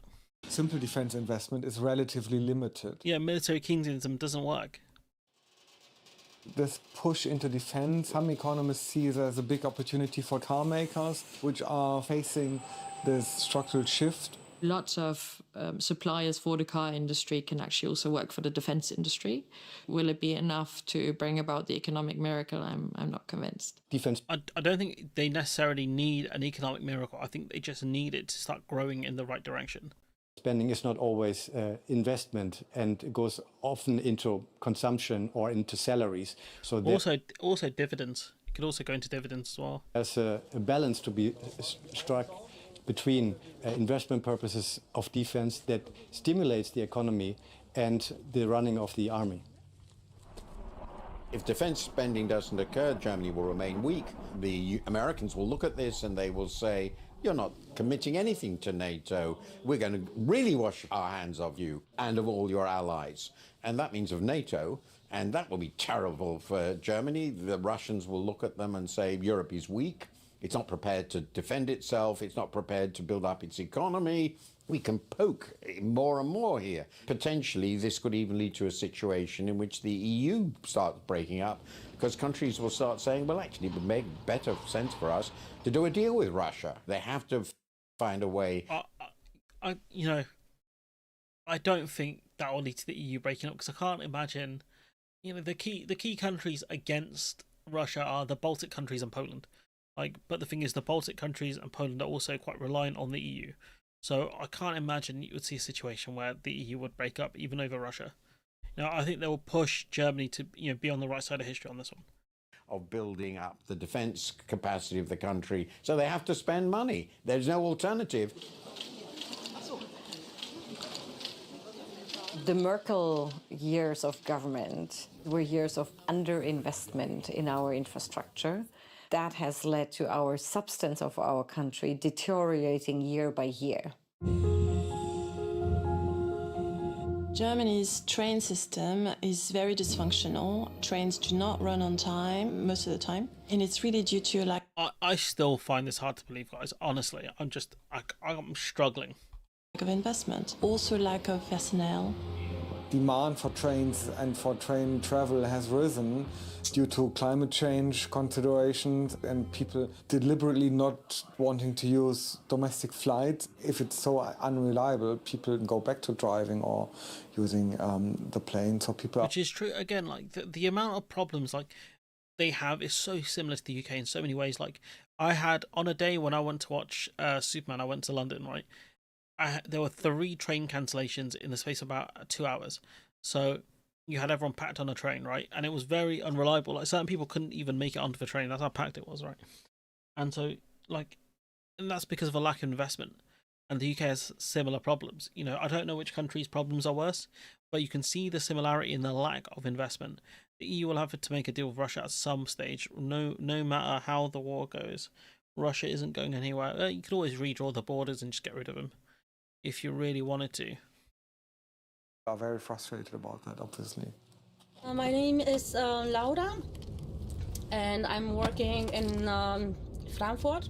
So I bring my daughter every day here to school, and then I have to take the train and go all the way to Frankfurt to my job. Okay, it would help if they told us how far Frankfurt is from where you are. It's not easy when I'm coming back and I have to pick her up every day. Actually, the trains are delayed, and I always need a. Every day the trains are delayed. That is worse than the UK. Every day. Back up plan, so in case I don't make it, I have to call people and say, please, can you pick her up? When I make it on time, I won the lotto. Well, how bad is this? We start making fun about it, like when you talk about somebody that is not on time or is always late, you say it's like the German train. We do feel what Laura is going through. This is something we are facing for the last years. It's not only that our infrastructure is too old, but also too congested. Again, that's the same problem we have here. There's not enough train lines, effectively, so they can get blocked up as well. Just honestly, it's the Spider-Man meme. The trains just stop, so it can be 20 minutes or 30 minutes. It's frustrating. Unser nächster Fahrplan ist der Ortsziel und ein Bahnhof Frankfurt. Wir wünschen eine angenehme Reise.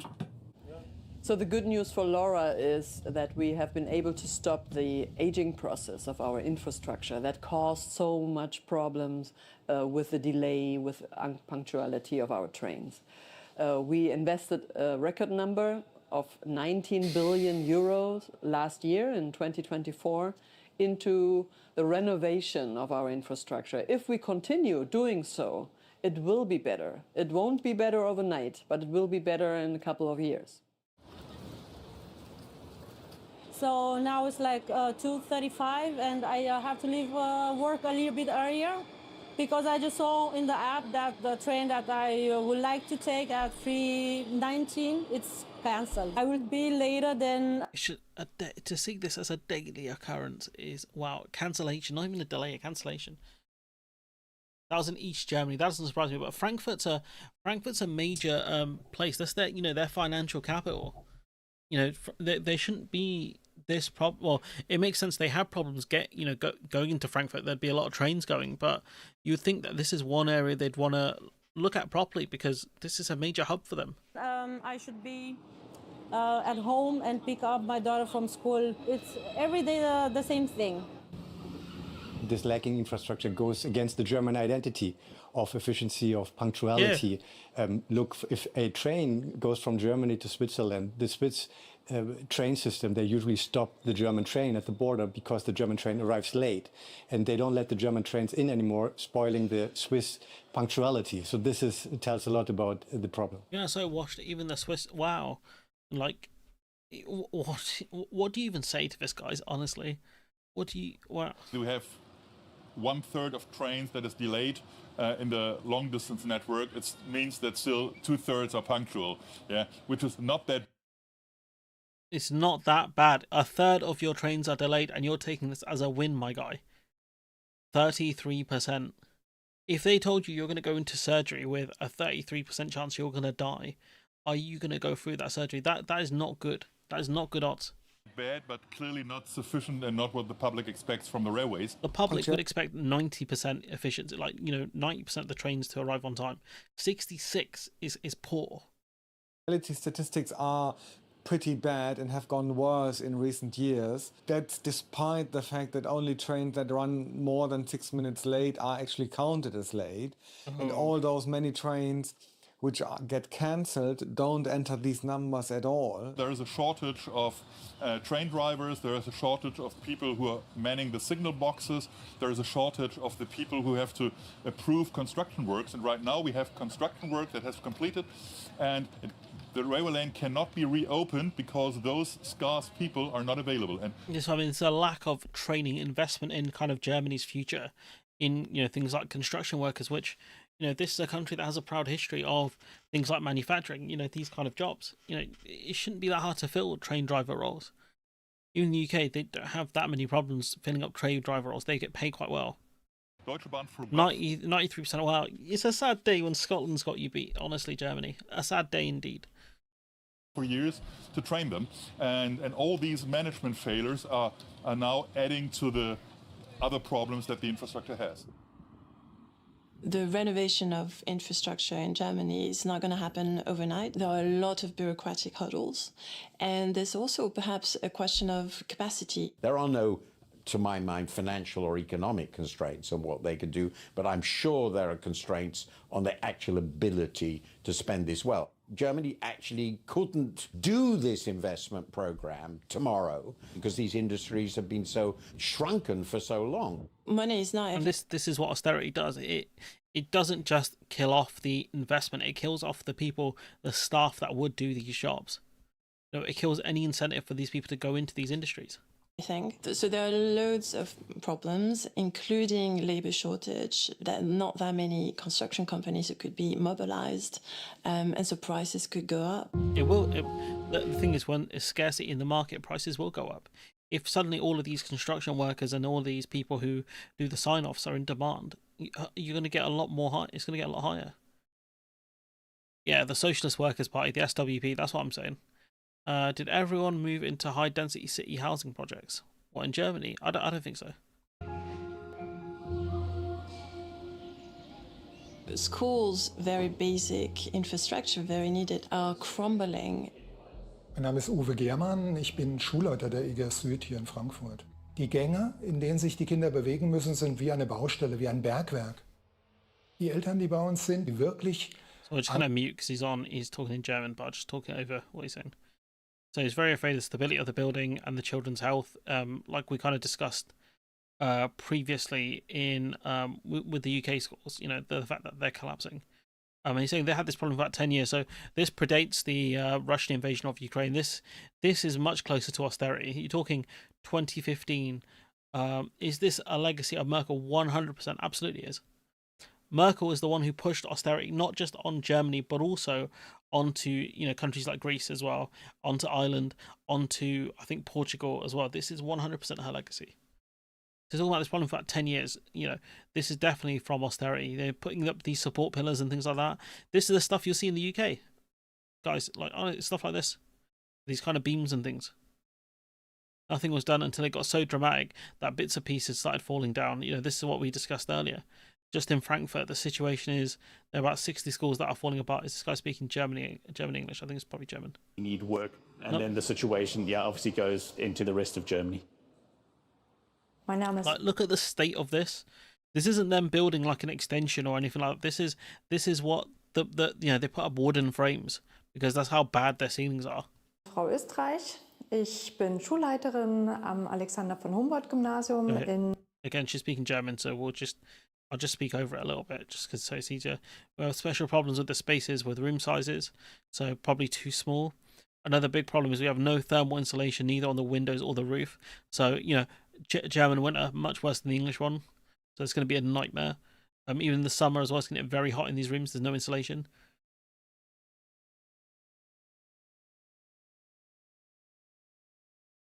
Often reach the limit wasn't actually permitted for lessons. So again, you know, breaching safety standards really. This means sometimes we have to reduce lessons more than is perhaps necessary. Again, that has an economic cost for the future generations of Germany, that you'll have groups of people who have less education, not because it's their fault, but because they didn't build the schools properly. Also rooms in a dilapidated state. I mean, look at this, like a great number of holes in the wall, broken walls, renovations. Like this is outrageous. That right there, how damaged the walls are and things. Like, this is not safe for kids. Broken walls, renovations not been painted yet. Germany is a decentralized country. Here we go. Centralized country. The problem then is if the federal level cannot give directly the money to the local municipalities, it always has to go via the states. And the states are sticky. So not all the money that you give to them necessarily ends up in the local municipalities. And I think that's when you have, you know, the state inspectors go in and say, look, we gave you X amount of money to the state in order to fund these schools. Where's that money gone? And that's the things where you have to have strict audits and things and have people held accountable. Because it's a decentralized system, it's one of the downsides of it is the fact that things like money can be not allocated or go missing. It's fire. Wir haben heute eine Kundgebung organisiert vom Stadteltern. So, we've organised a rally of the Parents' Council because... Sorry guys, sneezed. Because, you know, some of the children are taught in containers.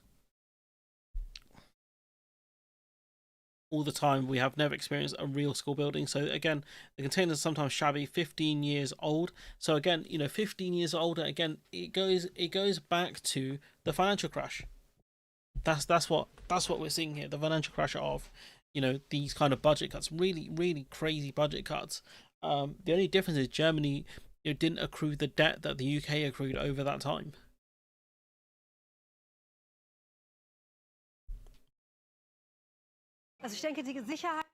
I think sometimes children's risk is better safety, and the reason why children's services and schools always get cut, first, is because kids can't vote.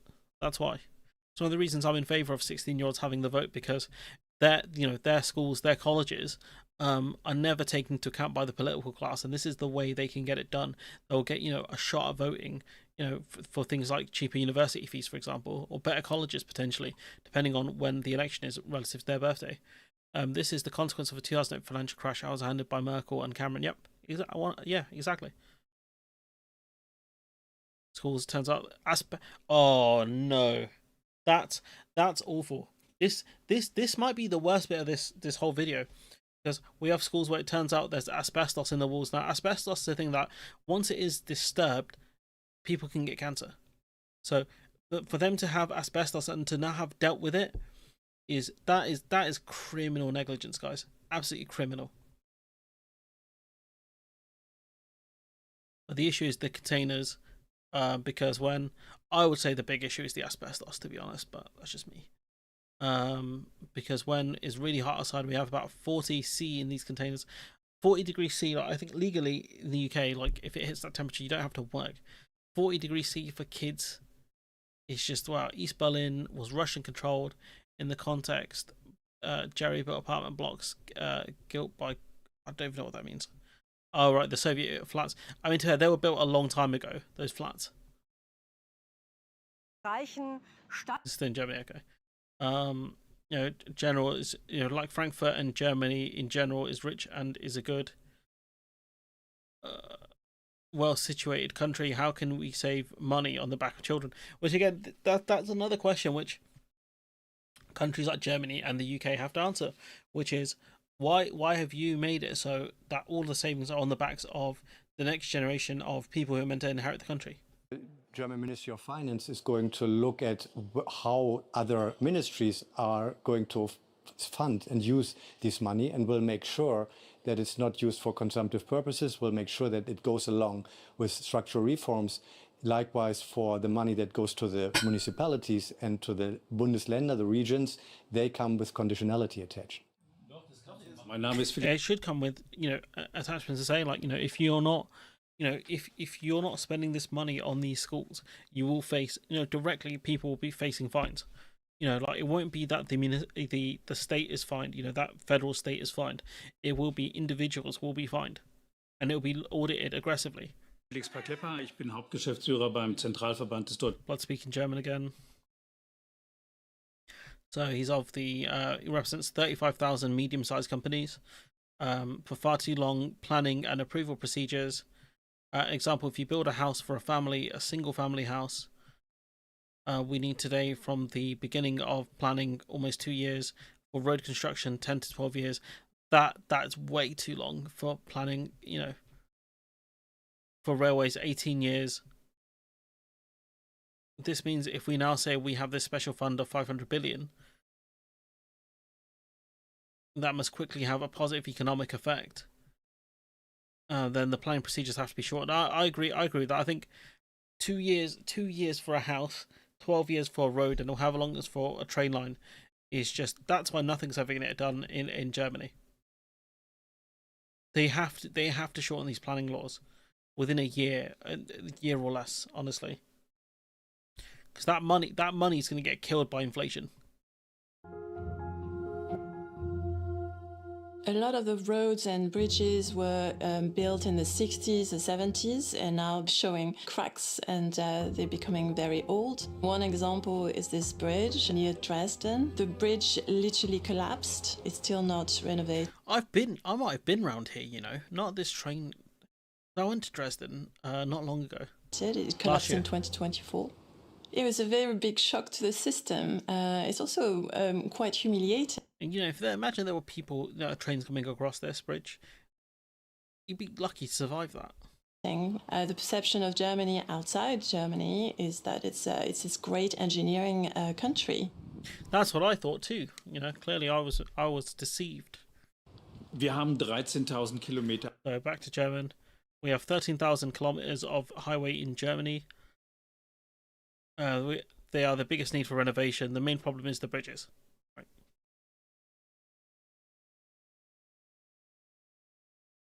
4,000 bridges that need renovation. That is a lot of bridges, guys.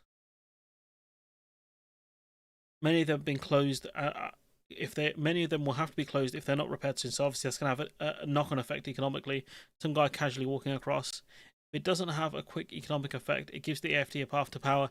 And the other thing is, it benefits them that if this money is spent later on it gives the economy a boost, then it's just going to give the AFD more power to say, look how much we've kind of invested in infrastructure when it wasn't them. There was a story, I remember this well, back in 2017 or 2016, where Jeremy Hunt's talking about, oh, isn't it great we've trained all these doctors? And Ed Miliband's like, you're welcome, G, because they were all that training started under Labour. So that's one of the big problems with infrastructure spending is you might not get the credit for it. And one of the reasons why parties are funny about it. Back to bridges. Main problem: the old federal government under Schultz, who no one likes Schultz. He had decided to renovate 400 bridges a year, so that in 10 years all bridges would be renovated. Last year we received 76 construction orders for the bridges, so it's not enough. They don't have enough inspectors. Shows that we're clearly behind. They don't have enough inspectors, I think, to deal with this stuff. The risks. This piano music is so sad. The problem with Germany is that it's an aging population and they have increasing social costs. There are other areas of the economy where we would just have a lot of potential for growth, like integrating more women into the labour force, enabling them to work more. Secondly, migration. We mainly talk about it in negative terms at the moment, but actually it's hugely helpful for an aging population because... Again, this classic conversation of, well, we need people to essentially fill up job roles. Immigration is an option, but just like in England, it's something that they look on negatively. You get more younger people in the workforce, and we haven't really managed to capitalise on... So one of the things Merkel did try to capitalise on with, them allowing so many refugees in, was to essentially, I think, help the workforce out. On these two factors, like some other countries have.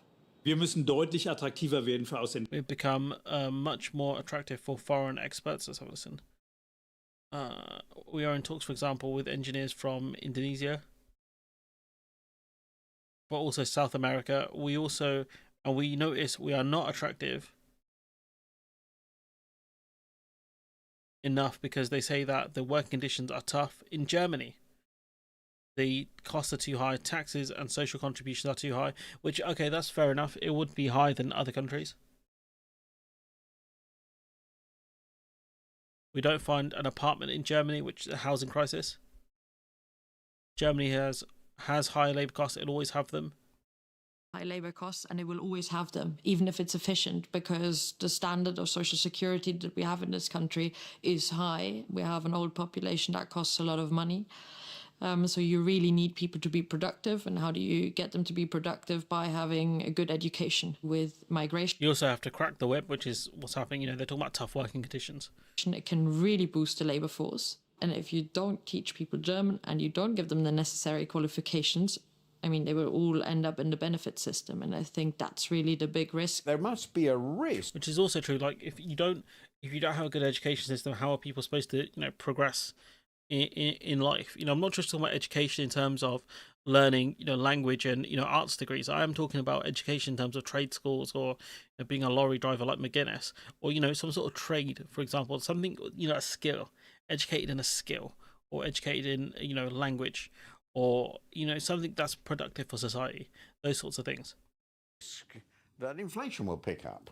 Germans really, really, really don't like inflation. Well, I suspect there will be some political problems associated with this. It's not a free lunch. That term's so stupid. No one's saying it's a free lunch, bro. Yeah, housing crisis is a major problem because a lot of people they oppose houses being built where they are because, they don't want the value of their property to drop. NIMBYs. If the money that is not spent wisely, alternative for Germany... It's the AFD. The far-right party, which is currently the second largest force in parliament, will benefit from it. There's a risk of a narrative emerging fueled by the AFD that this is 500 billion waste if the German government cannot show that over the years the money is actually improving infrastructure and increasing public investment. So that's why it is so important that the money is spent only for investment purposes. If you're paying taxes and you still don't have a train that runs, and if you see that the school of your daughter... This is the social contract right here, guys. This is what she's explained to us. You pay your taxes and you can't get basic, services to work properly. Daughter is trash. Which they do have. The trains are slow and their schools are kind of trash. You will no longer really believe in that state. And often state and democracy is equaled. So that investment in our public goods and our infrastructure is an investment in democracy. Because this is the point, guys. You pay all of this tax, right? You pay all of this money in social security and whatever, right? And nothing works. It's the same problem in England. Nothing works here. The trains are trash. The public services are not good at all. So you're paying all of this money. They talk about, record amounts in tax, right? The highest tax burden and whatever, right? Not on the rich, by the way. It's not the highest tax burden on rich people, but it is on working people and middle class people, right? What do you get for it in exchange? You pay all of this money, right? For who? They pit you against immigrants. They pit you against people on benefits. But the real question is, why aren't, where is the money going for a start? And also, why aren't, the higher earners paying more? That's the second question. Big danger now is people see a lot of money being spent on the military and on support for Ukraine, and the two in a way go a little bit together. And at the same time that they don't see the spending at the local level in their schools, in their communities, and all the things that make life easier. And that makes people really, really angry. And I think that's justifiable anger as well. If you see all of this money being spent on the military, which we've seen Starmer invest more. I know I'm comparing this to England a lot, but it's because I can see the comparisons a lot, because it's very similar where we are, I think, as two nations. Which is he's spending more money on nuclear submarines. So great, okay, whatever, right? What about people's schools? What about people's hospitals? Is there money going into that? Because you can't educate someone with a nuclear submarine, or you can't give someone an operation with a nuclear submarine. It doesn't make sense. People do feel the difference and do have trains that run again, schools that look nice. They might again then really believe in democracy and in turn lower the votes for AfD. This is the main conclusion of it. Merz must succeed. Austerity was the truth, the belief for many years of the conservative and neoliberal politicians that were governing this country. And yes, I've been ashamed of that. It's not just shame, it's just like it's annoying. And like you want to have a country that works. The new 500 billion are supposed to give Germany back what it's supposed to be, a punctual and efficient government and It's not going to do it, it's not enough. State. It will, however, take a lot of time until these 500 billion are going to be spent. It's a gamble in the sense that it might not work, but then life is a gamble. Germany remains a big, rich Mr. Cliche country. They've made some fairly big mistakes. Their fiscal policy has been far too tight for a very long time. They have been too dependent on foreign demand. China is now overwhelmingly the biggest manufacturing country in the world, a gigantic... It's not just that China's the biggest the biggest manufacturing country in the world, right? It's the fact that it's making the stuff that, cars and things like that, which Germany were known for. Germany have a reputation for good engineering, and China, they're not going to take that crown, but they're producing stuff that's good enough and cheap enough where people, are happy to buy their products over the stuff that's meant to be, the German, certified German engineering. Water, the direct War's probably going to end through negotiations. threat to Germany, of course it is. If this gamble wouldn't take place, then the prospects would be really bleak. It will surely improve prospects for GDP growth and for the wider economy. There is an opportunity for Germany to take a lead in Europe and going into this investment spending to kind of revive the European economy, which largely depends on Germany, but it needs a bit more. I think you need more than infrastructure spending. It's not just infrastructure that has really suffered from austerity, it's also public services. I'm telling you guys, it's the same, it's the Spider-Man meme. I've never seen a better use for this than right now. It's literally this. I cannot. It's this. It's literally this. It's cutting down public services. This is us and this is them. Honestly, guys, like, this is outrageous. You know, they're facing the exact same problems that you know the UK has. You know, crumbling public services, crumbling schools and infrastructure. Just an absolute you know, you might as well call the AfD, you know, the German Farage party at this point. It's crazy to me. Wow, just wow. If Germany spends so much more on defense against Russia that it doesn't fix the problems, then the AfD gets in, and that Putin's Russia. So lose-lose. True, and you also give the AfD a much stronger military as well, where they could use that easily to do some nefarious activities. This is driving the public mad, because trains need 7 to 10 years of work, but not paying. They're not paying to add more lines or stations, etc. It's like I said, you know, one of the problems being is when you go first, you do box yourself into struggling to build new train lines because you've built your city. So you know, where are you going to build these lines? That's one of the same problems that the UK has with, you know, things like the London Underground, which is it's very hard to do anything with it, like put in AC units, because of the way, you know, it's underground, for example. So that's one of the big problems. But overall, like with you know, with this stuff, you have to this infrastructure spend, like it's not gonna do much. You know, even if you spent 500 billion in the UK, it would probably improve a lot of the infrastructure. But if that's going towards trains, roads, and schools and hospitals, right, it's not gonna dent. Talking about, especially over 12 years with the worst planning permissions I've ever heard. 13 years for a road. Education, childcare, all these things that are really needed to properly boost the labour market and growth.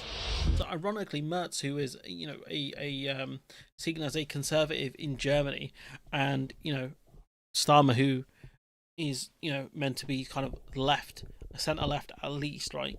They're both in very similar positions of they're looking to, you know, borrow to invest a lot of money into things like infrastructure. Like, the parallels here are just, wow, you know, I never thought I'd see this, you know. But, you know, we're in very similar situations here, guys. It is crazy. As long as it's spent well, yeah, cost neutral it can be. Making Europe strong is the vital national priority of Germany. I'm not going to lie, guys, yeah, I don't recognise half these people. I can see Maloney there, Erdogan, I'm guessing that's Merz there, that's Zelensky, so Macron, that's Starmer. So really blue. Why is he wearing a Reform UK tie? What is going on with bro? Von der Leyen's there. That's the guy who called Trump daddy, former leader of the Netherlands. And I don't know who the rest are. I think it might be Latvia's leaders here. I think that might be her there. And that's it. Making Germany's economy strong in the way that they're now imagining, making Germany's defense strong in the way that they're now planning, is a necessary condition, not just for the revitalization of Germany, but for the revitalization of Europe. Not doing this would be a catastrophe. I believe that the Germans are serious enough and competent enough, they always have been, to get this to work because they have to. The backdrop is so challenging. And in a little while I'll be signing for Adversarial US president, increasing geopolitical tensions. Merz doesn't have a choice.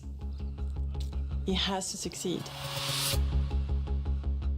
Yeah, you know, this is a really good documentary from the FT who do these great videos. Honestly, I've covered a couple of them, I think, on stream, and I've watched a few more of them. Is Micheal Martin there? Probably. Let's go back. Can you see him anywhere? He might be behind someone. This is the European Summit. Nah, he wouldn't be. 18th of July 2025. So this is just gone. This is a summit that's just gone. So you've got wait, who is in charge of Ireland now? Is it Micheal Martin? It is, isn't it? It's the bald geezer. But yeah, you've got Mark Rutte, yeah, the guy called Trump Daddy. That's who that guy is officially. He's not the guy who cycled around to conferences, which was hilarious. No, he's Trump's son. We have Trump's son here. Is the FT still owned by Murdoch? That's a great question. Probably. I won't be surprised. Who owns the FT? The Financial Times Group, which is a Japanese holding company, Nikkei. So there we go. It's not Murdoch. It's a Japanese company. High stakes for Mertz. Yeah, true.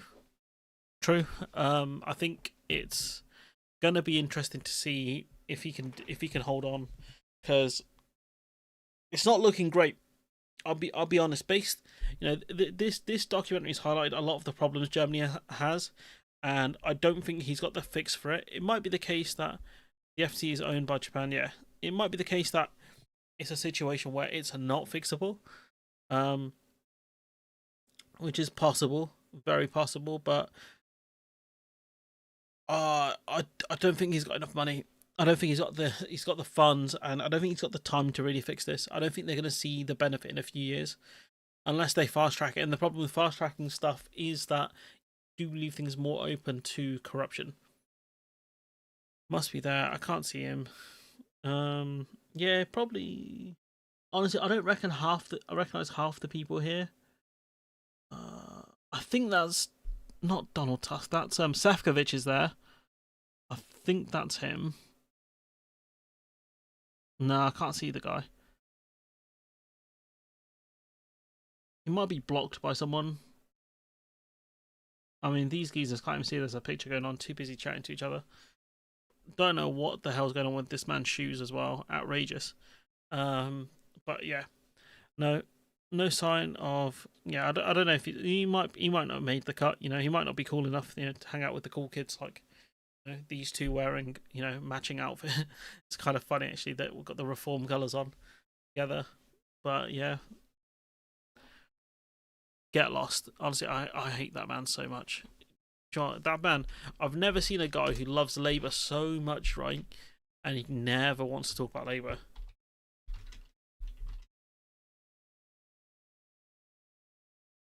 Look at this guy.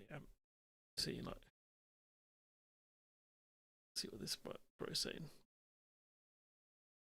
He's going to cover Labour. Reform UK. Worcestershire Council is a climate joke, so I'm assuming that's a reform. First past post reform. How the Tories learn to love fair votes. Okay, it's about the Tories. It's about reform. It's about reform. That's about the Tories. That's about reform.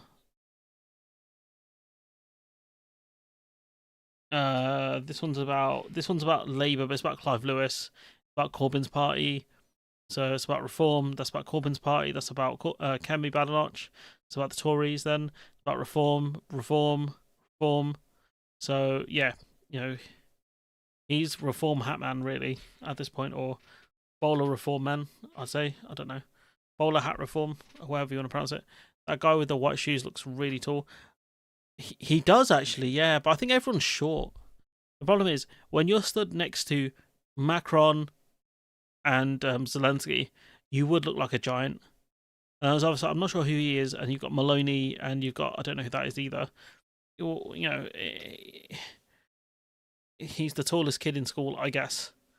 That was a cool suit. I don't know why he's wearing trainers, to be honest. But yeah, a lot of these world leaders are quite short, I think. Historically humorous that this now happens. Plain sight. What? Anyways, guys, I've got work tomorrow, so we're gonna call it a night, I think. But yeah, this has been fun. I'll try to do more midweek streams. Just depends how busy I am. Like, I've got a lot of content loaded for you guys, and yeah, I don't stream enough. I went to watch Fantastic Four on Saturday. It was pretty good. So I didn't get the chance to stream on Saturday as I normally would. So I thought I'd give you guys a midweek stream in case you missed me a bit too much. Oh yeah, the result of the poll is got, how many votes is this? 24 votes. 4% of people voted no. Sad. But unfortunately, 75% of people voted yes. So that means I have to try and go to the conference of the JC and Z party. That's probably what I'll call it. JC and Z. So thanks guys for that. Really appreciate that. So yeah, no worries guys. But yeah, it means I have to go to this stupid conference now, or at least try to. So that's very nice of you. I wonder if they've emailed me already. I probably got the robot email. The answer is I did not. Junk email. Oh, it's in the junk email. That's not